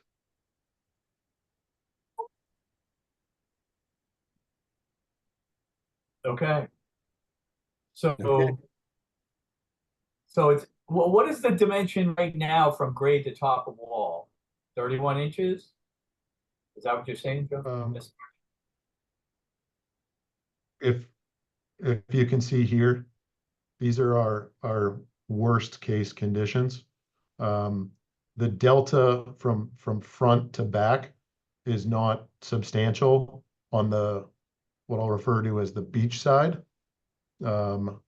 It's more substantial on the snack bar side in terms of height. But really where we face storm action is on the beach side. So is that gonna require a modification to the stairs in that on the beach side also? No, we're not, we're proposing to leave that opening in place, not to infill. So we're not changing the grade on site effectively. It's just a wall. We're not proposing to fill on site behind the wall. Okay, So what I'm hearing is too, is I think that, you know, if we, in my opinion, if they do the protections or the energy saving mechanisms of the curved wall or the rough wall offsets, in my opinion, the relatively minor increase in height from one section to another. But from what I'm hearing, it's contiguous. It's not going to change in height. There's some confusion there with me too, but I don't think I need to go any deeper into it. If we can get those other conditions, one of those other conditions, meaning engineering it in a way that, you know, the energy gets pushed away from the beach, would be ideal for me. I don't know what other commissioners think about that or not, but my feeling is if we can get those elements in place, I think that offsets a little more concrete on my side. well, it's just if there's gonna be, you know, say there's gonna be a 3-foot high wall on the inside, and you get wave action and you're gonna get water coming over that. The current design, I don't believe, shows any types of weep holes or anything to allow that water. So we're basically allowing the water to go over the wall and stay there. Am I still Would wash up screen on. sharing? So we would have weep holes. The intent is not to hold back the ocean, as well as the staircase, which is open at the same elevation. It's really to prevent the minor erosion that we experienced probably 5 or 6 times this past winter, which created that scour effect on the top side, you know, to the tune of inches and major storms. So it's really not a flood preventative measure so much as a prevention of erosion and scour. The water will drain back. Right, but if it's over there, then it's, all the water is gonna be basically focused on draining where the stairs are. Cause those would be the lower points. So some type of effort's gonna have to be made to ensure that as that water is running out at those points where the stairs are, it doesn't cause further erosion. I'm happy to get a detail on the weep holes as well. Yeah, we just went through a weep hole condition, so we're hot to trot on weep holes. No, I heard a lot of that discussion and said our structural drawing doesn't show that weep hole, so we're Correct. happy We to just provide. meant to show us the intent. I get it. Anything else to add, commissioners? Chuck, what do you say? Anything you're concerned about here, or? No, I think, you know, just at least looking at some of these other potential options, you know, a lot of times with the vertical flat walls, it kind of shoots the energy straight up and then it comes straight back down. So it kind of scours and erodes the sand right in front of the wall, which can effectively kind of start undermining the wall. So, you know, the idea with some of these other designs is either to, you know, shoot that energy away so it doesn't come straight back down, or to dissipate it and to help kind of prevent scour kind of the base of that wall and create further issues. So if there's, you know, things that you can look at there, I think, you know, maybe You know they can't what be we're done for talking some about, Mr. reason. Martinetti? Do you understand what we're talking about, Mr. Martinetti? Yeah, so we did take a look at curved wall. So part of, I guess, this is our hope is that we can do the reinforcement method for at least a portion of the wall, which really would not include us touching the face of the wall. And more so reinforcing behind the wall. But our challenge with the curved wall is kind of, and similarly to other styles, is geography, and coming further backwards and thickening the wall. So our goal was to kind of minimize the amount of additional impervious, minimize the scope of work, and complete it as quick as possible. You mentioned a rough wall. I don't know that that's a detail that we've reviewed. So we're certainly happy to look into what that would consist of. Yeah, that one's pretty low hanging fruit. I would definitely look at that, because if it's done right, it might be effective enough to resolve our concerns and your problem. Okay, yeah, Chuck, I'm happy to connect with you on that. Because that's something we can certainly look into. I know we did look at curved and the challenges were significant, but I'm curious to see if we can find a better solution. So I did have two other comments from from members I wanted to respond to. It is a retaining wall. It is not a seawall. And yes, the intent is to have all motorized equipment working from our site, and not traversing on Witham Street. And you did say that in your application. I'm sorry to repeat it. No worries. okay, commissioners, I mean, I think because of that last little component and a little bit of confusion, I don't know if some commissioners, other than Dave Sargent's condition or comment, I think that's a no-brainer.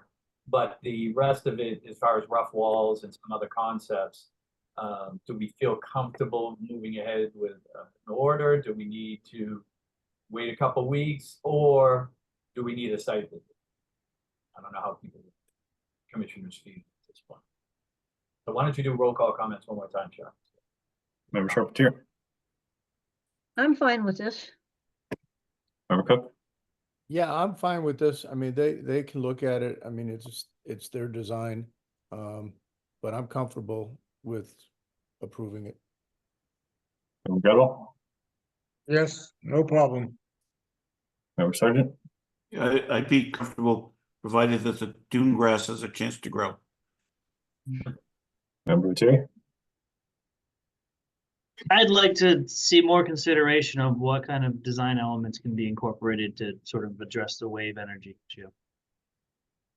Member Gettle, I would agree with Peter. I think just to see it, we don't want to have this happen again kind of thing, and it could cause something else. So if you guys wouldn't mind, people, I should say, if you wouldn't mind having, give us a couple weeks, take a look at some of those other options. And also Mr. Sargent's concept on paper of extending that wall to allow the grasses to repopulate in that area. I think that would be helpful. I know it's a burden for the extra 2 weeks, but it's a sensitive area, and we don't want to get it wrong. Member Jackson, I would agree with Mr. Gullah. Okay, so does that make sense, Mr. Martinetti? We're happy to take a look at that section of wall closer to the dune, and certainly to look at that option for it sounds like a rough finish. It's just as is the commission's hope, it is ours to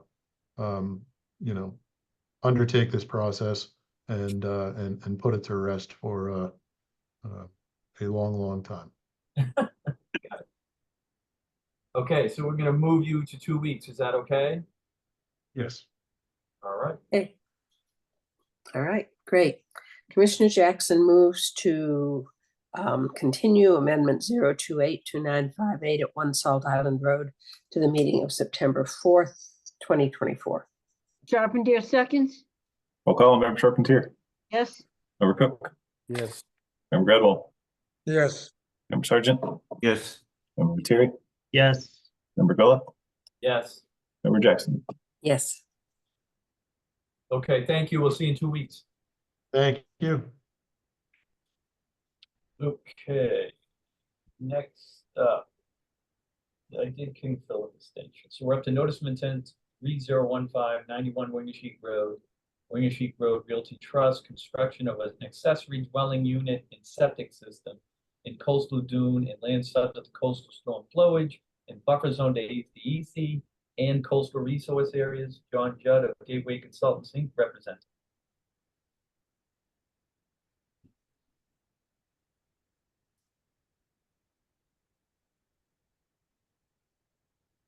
Hi, Mr. Chairman, members of the commission, John. Lost him. You're muted, John. Unmute yourself, John. There you go. Okay, name and address again? For the record, John Judd, engineer with Gateway Consultants, representing the applicant here at 91 Wingersheek Road.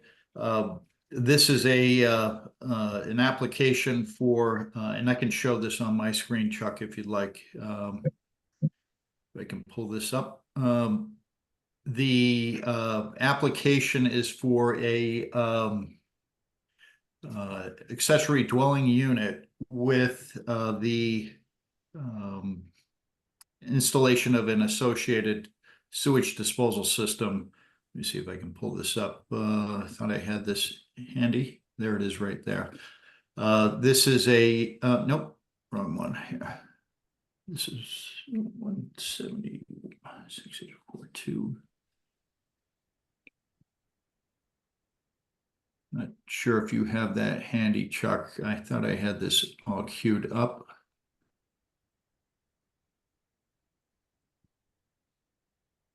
Let me go back. Wow.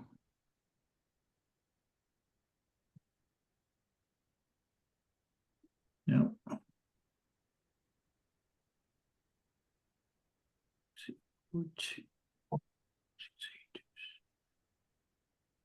Okay, there it is. I apologize. This is for an accessory dwelling unit with an associated sewage disposal system that is proposed to be over an existing tennis court surface. So right now, if you can see the cursor, this is all existing paved tennis court right here. And the proposal is to construct an accessory dwelling unit here with an associated advanced treatment sewage disposal system in this location here. As part of this project, which is in the buffer zone to the entire site is coastal dune and barrier beach, but it's also within the buffer zone to the ACEC area, which is across the street over here, associated with the Greenbelt property. And we show the 100-foot and 200-foot setbacks here to the ACEC area across the street.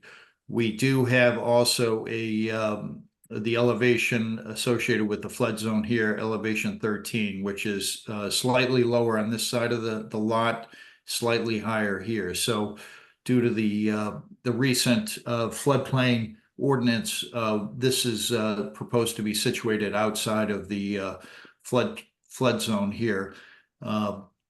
As part of this project, we would be reducing the amount of impervious area by almost 1,000 square feet. This proposed sewage disposal system is raised, again, with advanced treatment. It would have a pervious surface with allowing that to be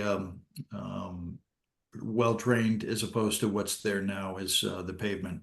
So again, this is a completely developed site, and we're looking to construct this proposed ADU with advanced treatment septic, but also roof drainage, which doesn't exist now for the impervious area that it would replace. So we have an infiltrator system here to take care of that or accommodate the roof runoff from this proposed ADU, and can answer any questions you might have at this time.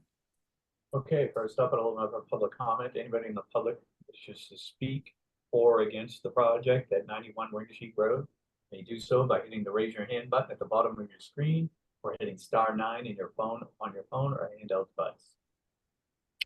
We currently have 16 attendees and there are no hands up. Seeing none, hearing none, close public comment period. I will go to roll call, commissioner comments. Member Charpentier.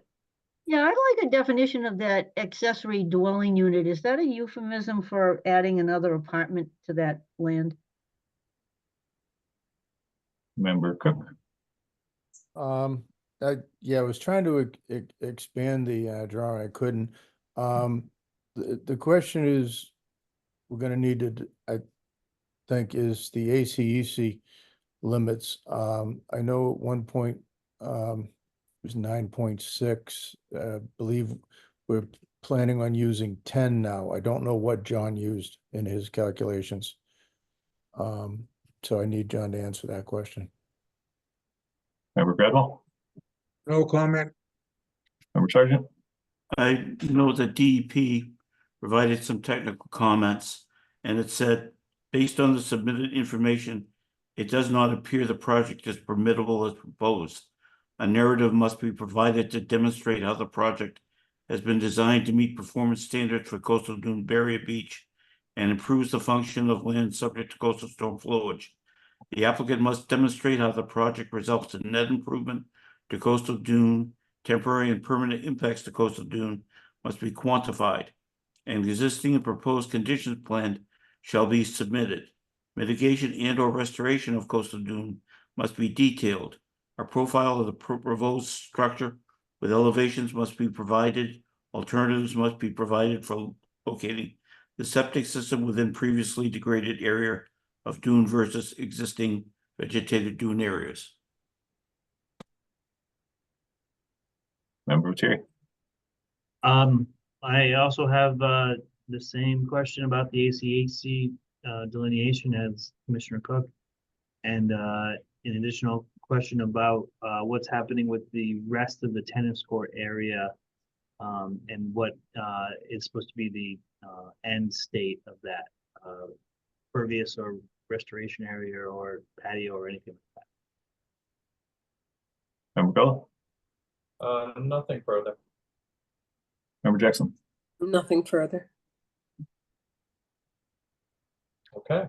Okay, so Linda had asked for the definition of an ADU. An accessory dwelling unit is the acronym for the ADU, and that is, you know, the reasoning for that, you can check with the planning department, but it's basically to provide additional housing for family members.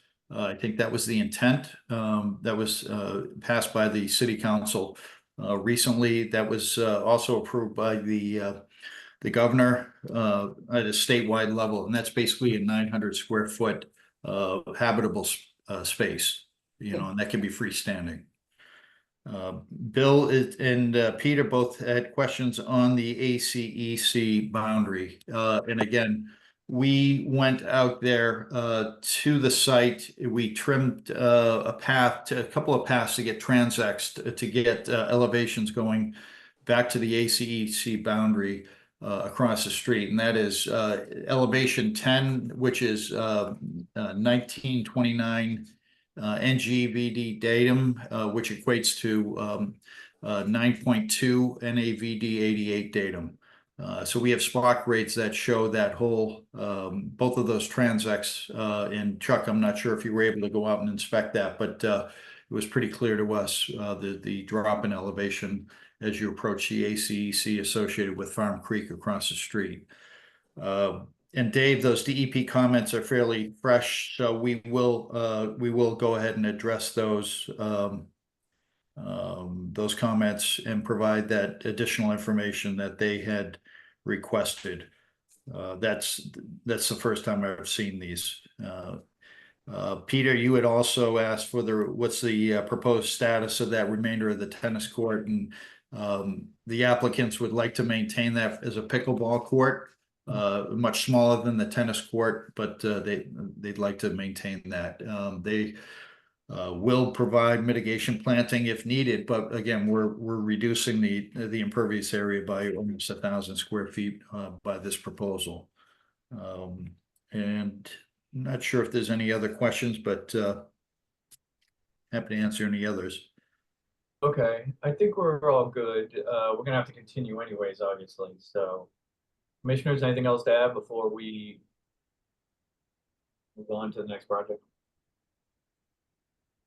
Anything else, Mr. Judd? We're gonna continue for 2 weeks, is that okay? Sorry, I guess as a commission, I mean, we have the ACEC issue is kind of a big decision we have to make as a condition. I don't know how we want to handle it. You know, it's come up in this case, and there's 2 other that have been continued. So I guess I'm throwing it out there for discussion purposes of how we want to sort of resolve how we're going to treat that going forward. I don't know if that's something we can take, I don't know if that's something that the public needs to be part of, I guess, at the end of tonight. I don't know if we can discuss that in detail. More so, I don't know if that breaks any rules or regs doing that, Chuck, you know? I can talk to Suzanne about that. Yeah, why don't you? Because it is an important thing, and Peter's right. Rather than fumbling through this, we keep tripping around it, so. But it's important for this one too, because the septic design is awaiting review based on the determination of ACEC by the commission. So the septic system for this is not currently approved. Okay, so either way, I agree with Peter. I guess we're not ready to do it. We just got to go through the proper channels and have our city solicitor tell us if this makes sense or not. Is this something we should like go into executive session and discuss with the solicitor, city solicitor? I don't know. That would be another question for her too, as well. I don't know if it requires that level, but it wouldn't hurt to ask her if we're going to talk. I'll check with her and find out what the appropriate procedures would be. That'd be good. All right, so we're going to continue this one, correct, Mr. Judd? Yes, please. Okay, Commissioner Jackson moves to continue NOI 0283015 at 91 Wingersheik Road to the meeting of September 4th, 2024. Charpentier seconds? Roll call, Member Charpentier, Yes? Member Cook, Yes. Member Gradwell, Yes, Member Sargent, Yes. Member Bucieri, Yes. Member Gullo, Yes. Member Jackson. Yes. Okay, moving along, we have next notice is 10-028-3016, 6 Julian Road, Dominic Holdings LLC, for installation of catch basins and drainage system in riverfront area and land subject to coastal flowage and buffer zone to coastal resource areas. John Judd, Gateway Consultants, Inc., representing. Thank you, Mr. Chairman. I'm going to pull that plan up now if I could. This, for the record, John Judd, engineer with Gateway Consultants, representing the applicant at 6 Julian Road. This is a property that has an existing building here, commercial building here, and a very low area here. Those who have boats are familiar with the old Cape Ann Marina back on this side over here, but this is the additional parcel picked up by the applicant in the recent history, and this was owned by Tony Julian years ago, and this is a low area that currently floods during heavy rainfall events, temporarily flooding. What Mr. Julian had put in was a makeshift pump system that would periodically pump that through a fire hose, and then it would come up to an existing catch basin here, which is at an elevation, higher elevation than the low area here in front of the garage. So what the applicant would like to do is something more permanent, not have to deal with the utilization of a surface pump during the March and February storms where you might have slushy rainfall events. So this would be a deep sump catch basin here that doesn't exist now, would go into a duplex pump chamber here, all subsurface, and then that would be a subsurface pipe proposed up to a surface deep sump catch basin here. That detail is shown here. That would be a 48-inch deep sump catch basin. Obviously, that does not exist now, and that would go into the existing catch basin here. So this would provide for sediment control, which doesn't exist, and they would have a maintenance program that would pump out any silts and so forth that would accumulate there on a seasonal basis on both of these structures. So there's no additional impervious area. It's simply to address the periodic seasonal flooding that takes place in this low area in front of the garage. And it can answer any questions that you might have at this time.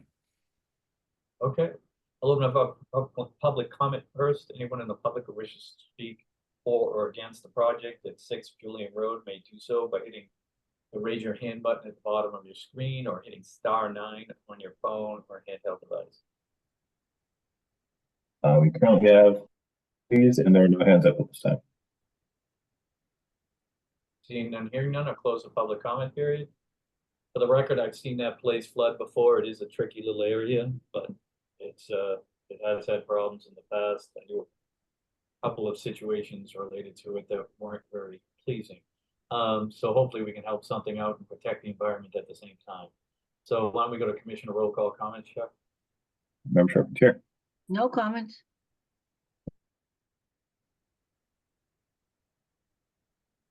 Member Cook, No comments. Member Gradwell, Fine. Member Sargent.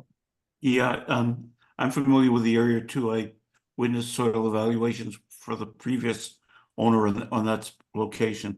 In order to better protect the salt marsh, and I do appreciate the deep sumps with sedimentation, I'd like oil water separators installed into the catch basins and clean at a minimum once a year. Member Terry. Yeah, you checked on the NOI form that this was not, it was exempt from the stormwater standards. I'm wondering why, what's the basis for the exemption? And second, what's up with that stockpile that's in the photos? Is that, is there erosion control around that? Does that get covered or anything like that? Is that contributing, debris or gravel or anything or sediment to the salt marsh or anything? Member Bill. No further comments at this time. Member Jackson.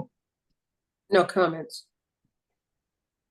Okay, Mr. Judd, feel free to answer. Sure. As far as Dave's concerned, there is an oil hood proposed on the deep sump catch basin, but they do plan on doing maintenance on that on an annual basis. As I said, for the sediments and grits, they're very concerned about any potential water quality going over into the salt marsh. So that is equipped there with a removable hood for maintenance. And as far as Peter's comment on the existing pile, when I was out there, I saw no evidence of any kind of erosion or sediments coming off of that pile. It's basically milled tailings and so forth that are very very stable, that they use to where there's low points, seasonal low points for the tires, the traffic and so forth. They just kind of fill that in as they have it. But there was no evidence of any erosion or sedimentation from that when I was there. But if you feel like there's a need for something around the base of that, they can certainly add. We can put erosion control at the base of it. Yeah, You had another comment too. I think I'd like to see something like that. What about the stormwater exemption? So we're adding existing, we're replacing an existing drainage system. So it's exempt because it's a redevelopment of what's there. Well, redevelopment doesn't mean exempt, it just has different compliance standards. Well, we're making improvements, as I pointed out, with these BMPs and the deep sump, which doesn't exist now, and the oil hood. We're not adding any impervious area to this, so it's basically in the gravel surfaces that are there now. So with improvements, you know, if you wanted to see a checklist, we can certainly provide that, but it's, we're not adding any impervious area, and we're adding additional BMPs. I mean, I get that it's likely to be an improvement, but I don't think you're exempt. It's a commercial property. You know, I mean, if it's a redevelopment, which it seems to be, you know, one of the standards says that, you know, compliance is to the maximum extent practical instead of, you know, if it was a new project or something like that. So I don't know if the basis is for an exemption as it is for sort of a, you know, a lower level of compliance because it's a redevelopment. So I think I'd at least like to see it, you know, some sort of analysis of whether or not the stormwater standards are being complied with. So from a practical standpoint, other than what we're proposing, are you suggesting that we add more BMPs? No, there's no stormwater analysis right now. Yeah. I'm asking for one. So you're looking for a stormwater analysis when we're not adding any changes at all into the impervious areas? You're adding changes to stormwater conveyances.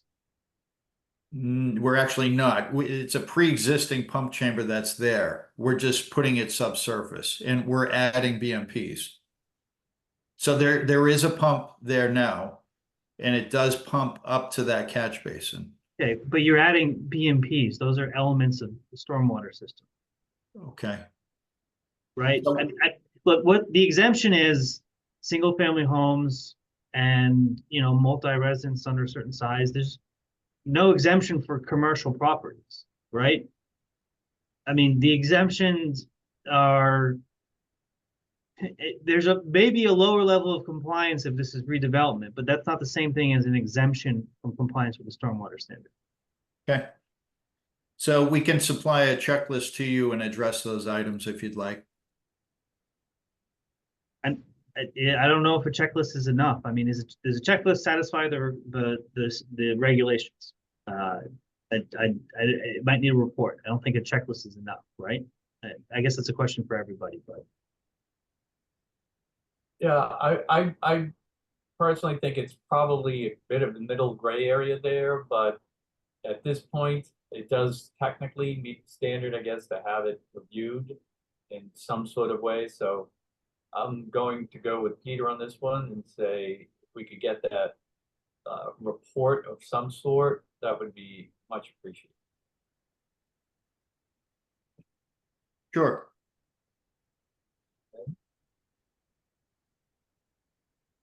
Any other comments, commissioners? Chuck, anything to add? Yeah, I believe that, you know, boatyards are called out as areas that do need to be reviewed for stormwater. I think if you review the stormwater handbook, should lead you in the direction that you need to go for either report or checklist. Okay. All right, so we're going to continue that for 2 weeks as well, or do you need more time? No, that should be fine. Okay. Okay, Commissioner Jackson moves to continue NOI 0283016 at 6 Julian Road to the meeting of September 4th, 2024. Charpentier seconds? We'll call Member Charpentier, Yes. Member Cook, Yes. Member Gradwell, Yes, Member Sargent, Yes. Member Terry, Yes. Member Vella, Yes. Member Jackson. Yes. Thank you. You're still here. You got others. You're a busy man. Next up is notice of intent 02830171131 Atlantic Road, Howard Reef, for the installation of a pool in a cabana with a buffer zone to land subject to flooding. John Jetta Gateway Consultants Inc. represented. And Commissioner Jackson is recusing. Okay, thank you. Mr. Chairman, members of the commission, for the record, John Judd, engineer with Gateway Consultants, representing the applicant for this property at 131 Atlantic Road. The proposal, this is a pre-existing house here. So the subject lot is here. This rectangular lot, it's 100 feet by 240 feet, about 24 thousand square feet. There's an off-site wetland here. And obviously Atlantic Road, you have the back shore over here and the Bass Rocks Golf Club here. Pre-existing house, pre-existing driveway. The applicant would like to construct an in-ground pool with an associated cabana here. This would be a saltwater pool at grade, as shown here. We do have erosion control proposed around in this fashion right here. And again, this is an off-site wetland on the other property. There is a landscaping plan that was developed by the patio company and their associated landscape designer with over 1,600 square feet of mitigation plantings along between this proposed work and the adjacent wetland. There's a 6-foot high fence that exists here along this right here, as well as along the back for the to separate the golf club. So right now it's all lawn area, and the proposal is to mitigate all this with native plantings and so forth. And that should be in your file as well if you have any questions on that. But fairly small, 15-foot by 11-foot cabana, and a smaller pool, smaller size pool. It's I believe it's 15 by 30. 35, if I'm not mistaken. I can answer any questions that you might have at this time. Okay, first up, open for public comment. Anybody in the public who wishes to speak for or against the project at 131 Atlantic Road, may do so by hitting the raise your hand button at the bottom of your screen or hitting *9 on your phone or handheld device. We currently have 10 attendees and there are no hands up. Seeing none, hearing none, close public comment period. Next up is Commissioner roll call comment. Member Charpentier. Yeah, could you just point out where the pool drains to? Well, again, this is a saltwater pool, so the intent is to not drain it. So so that's, I'm not sure if that answers your question, but there's no chlorine associated with the draining of this, and they would keep it in there so to keep the buoyancy. So if you drain a pool, then it would pop up, out of the. I know, I've had swimming pools, so I understand that. I just wanted to know where this was going to drain to, because at some point you've got to drain some of it out, right? Yeah, I mean, so they would probably just put it right in this direction here, over on this side of the lot.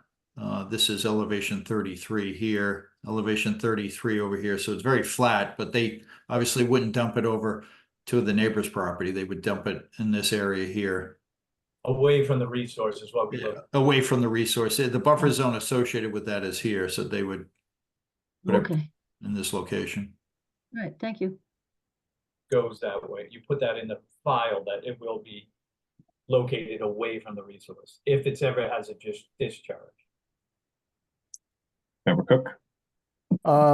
There's a couple trees in the picture. Are those being removed? Which picture are you referring to? Did maybe Chuck uploaded some photos? I didn't see it. Yeah, it shows the backyard. Looks like I can't make out what kind. Where's John FEMA when you need him? I can't make out what kind of tree it is in the corner, and then there's another substantial bush. Trees, Mr. Judd. Are there any trees being removed around the pool area?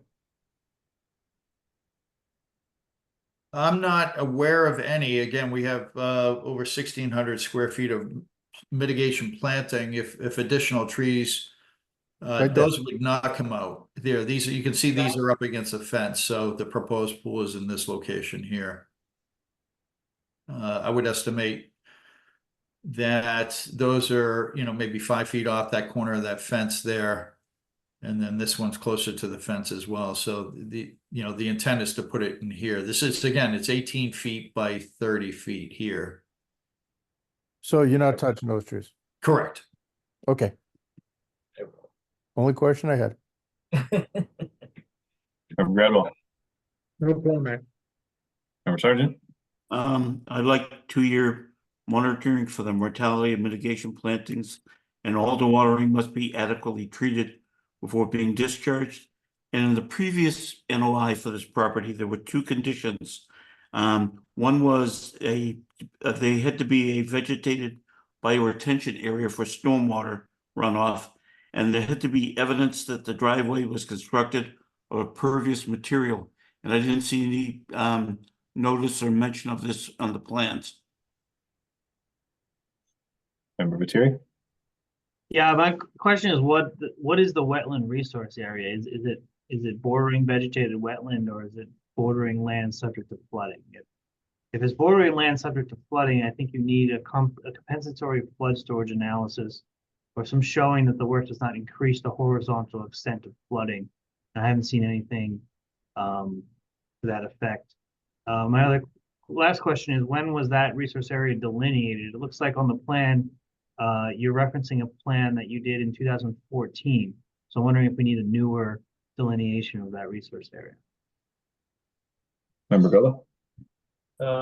Nothing else at this time. Member Jackson? Is recused? She's Oh, recused. sorry. Yep. All right, so that you've heard from everyone, Mr. Judd, Yes. have to Sure. probably. Bill's comments were addressed. Dave, is the driveway pervious in the bioretention area? That, when we were out there, it does not exist. And this is a separate applicant. So the applicant for that aforementioned notice of intent is not part of this application. As far as the driveway permeability, I believe it's a paver driveway, and I'm just going to double check that before I.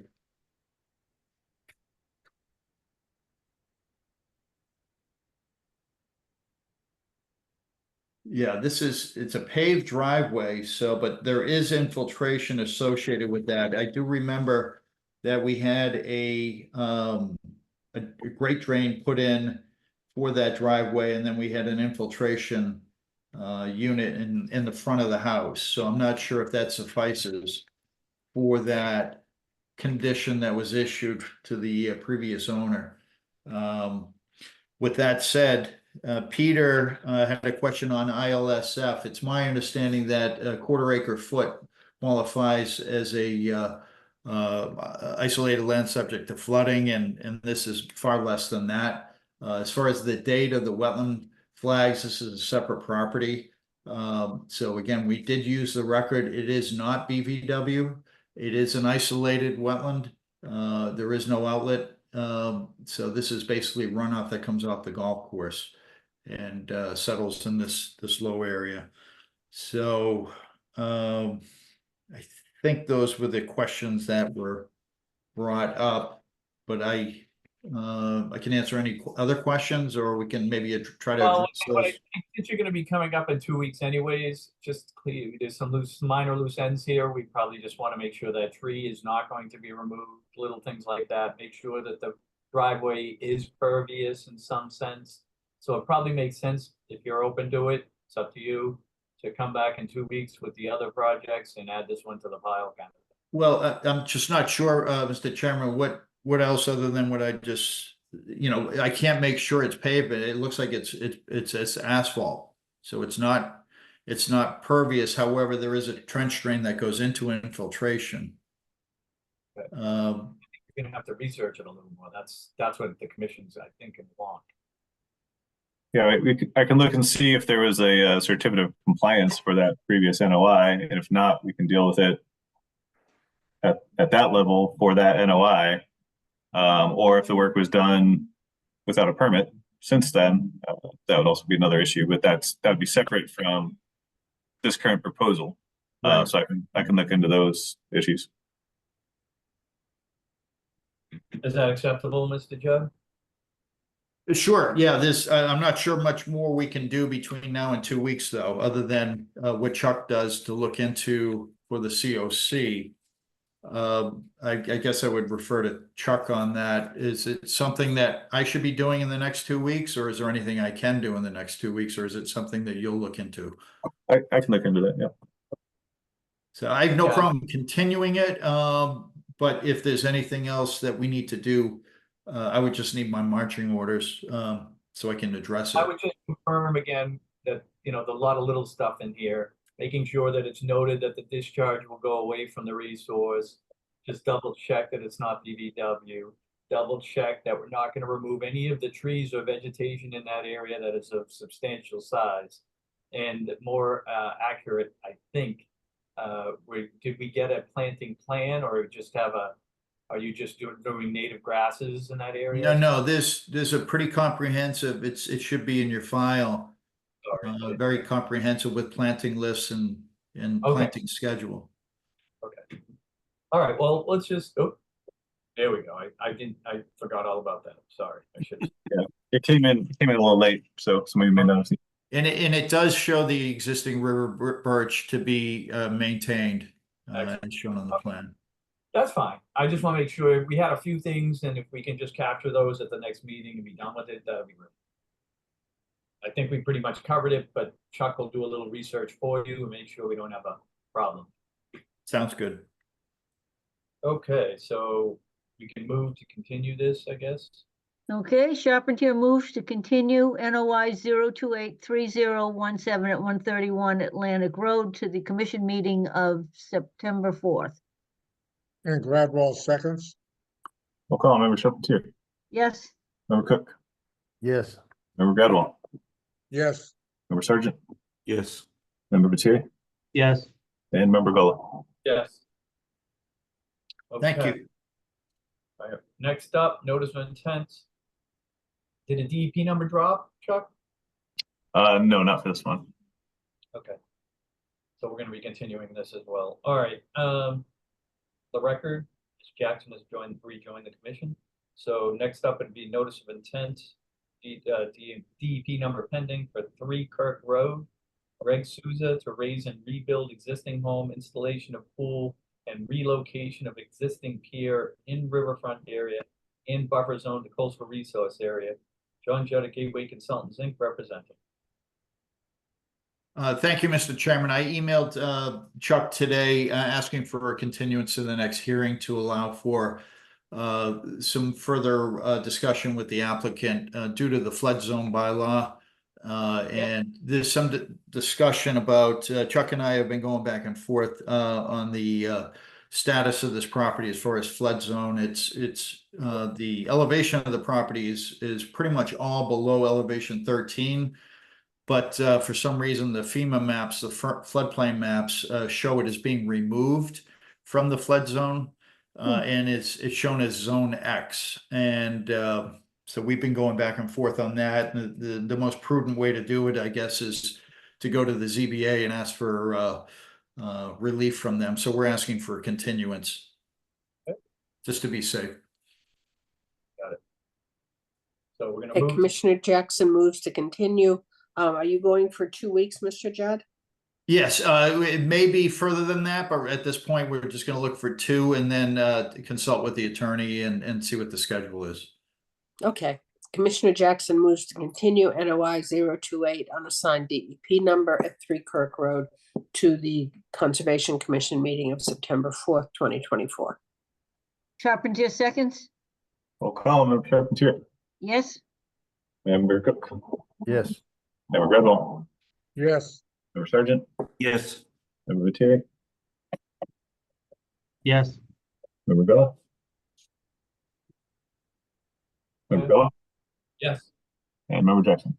Yes, Thank you all. Have a good night. All right, see you in 2 weeks. Thank you. All right. Next up is certificates of compliance, RCO C0282316, Riverside Road, 28 Riverside. Where are we with that, Chuck? So that one looked good to go. Everything has grown in well. They've got a rain garden collecting the runoff from the deck that was built. So yeah. These individually, just because I think there's some discussion on others, so. Yep. I don't know if someone, Angel, you want to move these? okay, Commissioner Jackson moves to approve RCOC 0282316 at 28 Riverside Road. Charpentier seconds. We'll call Member Charpentier, Yes, Member Cook, Yes. Member Goodall, yes, Member Sergeant, Yes. Member Lettieri, Yes. Member Vella, Yes. and Member Jackson. Yes. Okay, next up is ROC 282597 32 Raven Lane.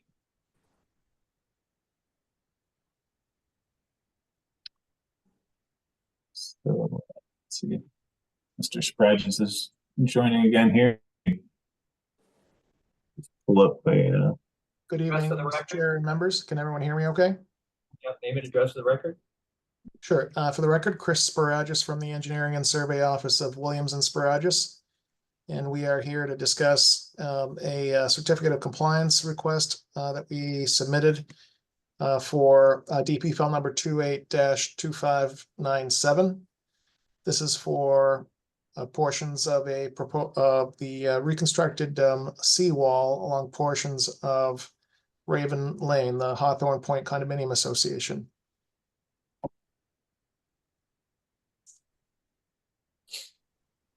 So would you like me to go into a little bit of detail on what we wrote in our certificate of compliance request? As quickly as possible. I don't want to end up like we just had. I understand. Let me just share my screen real quick if that's okay, and I'll show you the plan of the area that we're talking about.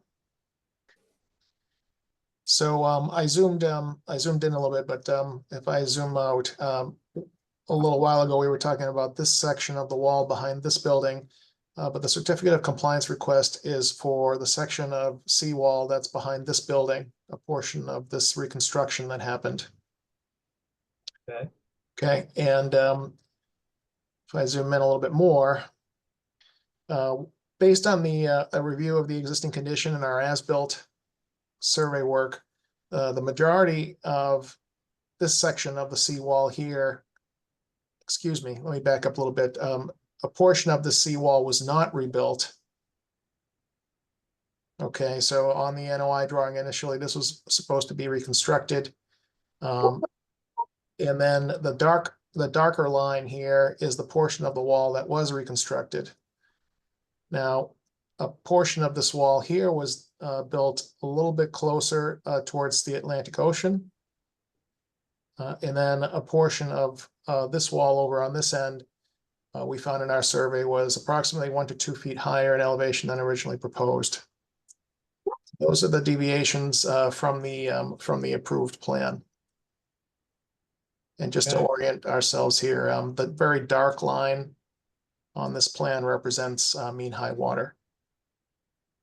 Are those metal steps new? Yeah. I Did they get built when you did the walls? don't know if these were, I apologize. I haven't been on the ground on this side of the wall to see the steps here. We as built them, but I don't know if they were on the original plan. I have some photos here. There was some stairs in the original previous photo. They were from a different. So on the left-hand side is the original structure. There were some stairs that came down in this area. Here you can see the storm damage in the middle photo. You know, some of the areas of the wall that were damaged, and this is after it's rebuilt. The lighter color is the some of the rebuilt areas, but this is the area that has is expanded seaward that was not previously previous there in the original design and not covered under the order conditions. So Mrs. Sparagis, how do you think we should resolve this encroachment or push towards the water? That is a good question. So in cases like this, obviously the wall was constructed at great expense, and it was constructed, in accordance with the plans. We did touch base with the local contractor, who was the gentleman that constructed the wall, who confirmed for us verbally that it was constructed with weep holes. We did not as built them because they were, I guess they're in between the blocks and inside the blocks a little bit. But I believe that that the wall being pushed out another 5 feet, this particular section here is well above mean high water, and it does not pose a problem, if you will, from that standpoint. So we apologize for the incursion, but I believe it's something that the commission could have permitted at the time. But obviously, you know, we didn't propose it that way.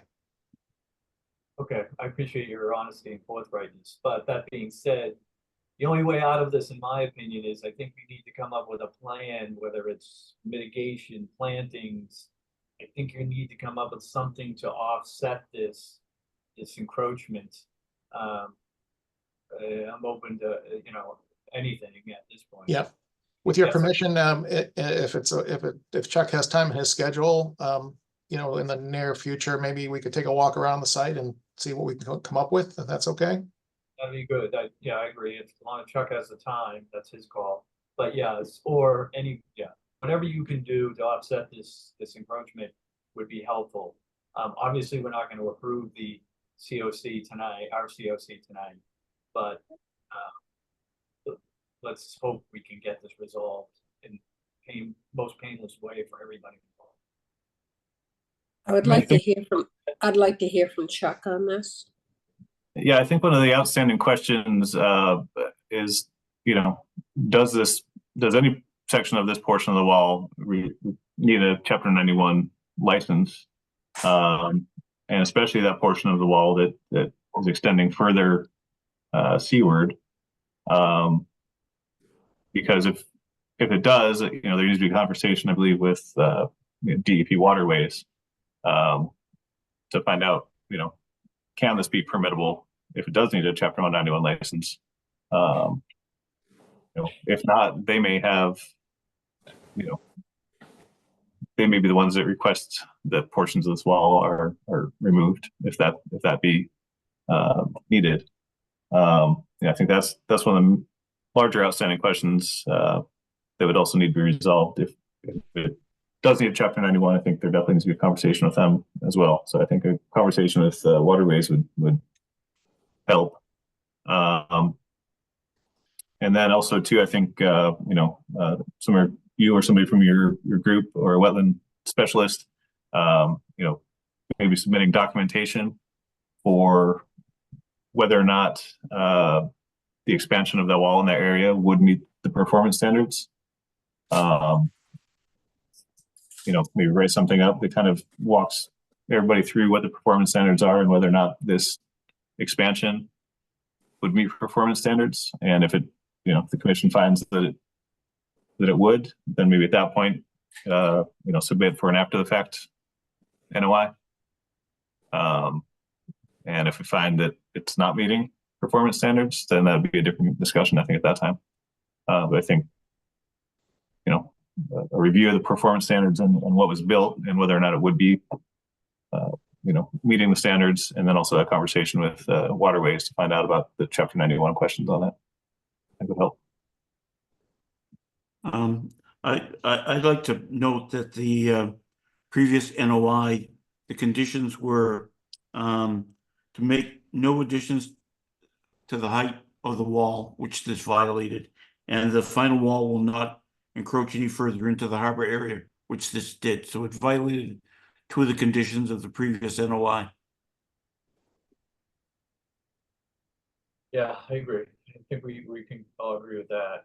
I think there's probably some creative ways, I don't know how, but you know, whether it's slotting out chunks of this thing and allowing planting, but I don't want to get into means and methods. That's not my deal. So, okay, I think you know what you have to do, sir. So we'll just expect to hear from you in the next, I would say, few weeks, probably to a month, correct? Yes, well, just for the board's edification and the commission, the limit of the jurisdiction for Chapter 91 extends to the limit of the tidelands, whether they're flowed or filled.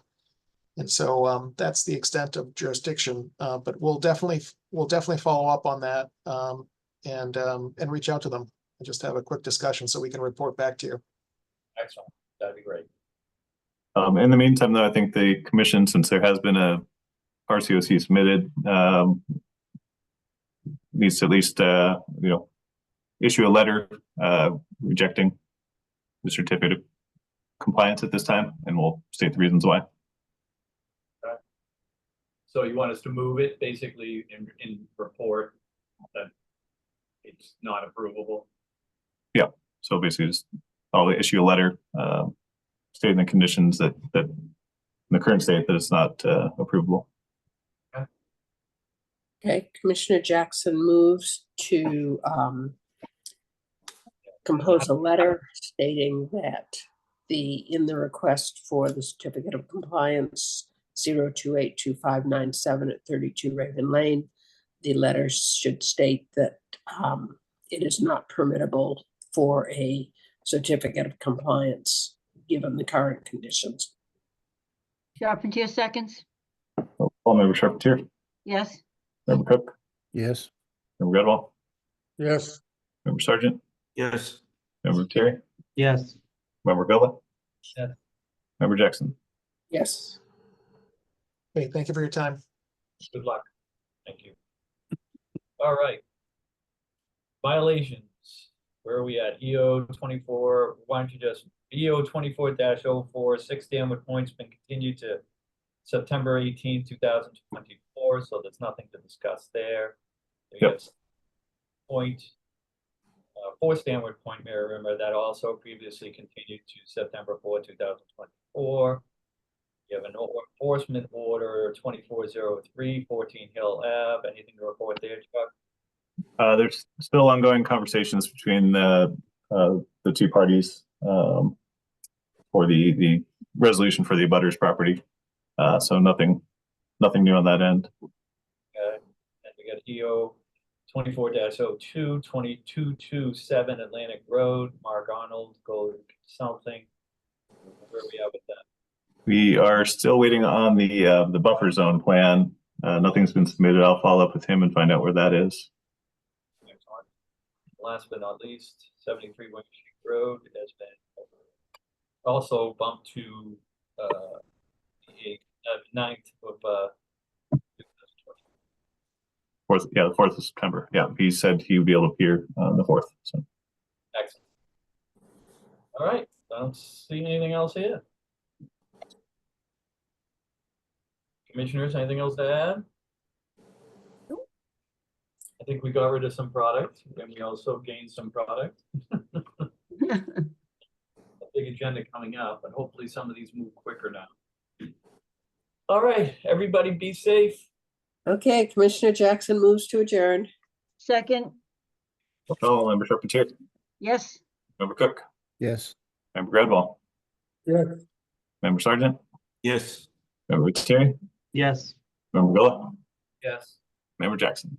Yes, Everyone stay safe. Night, everyone. you too, Right. Barry. Bye-bye.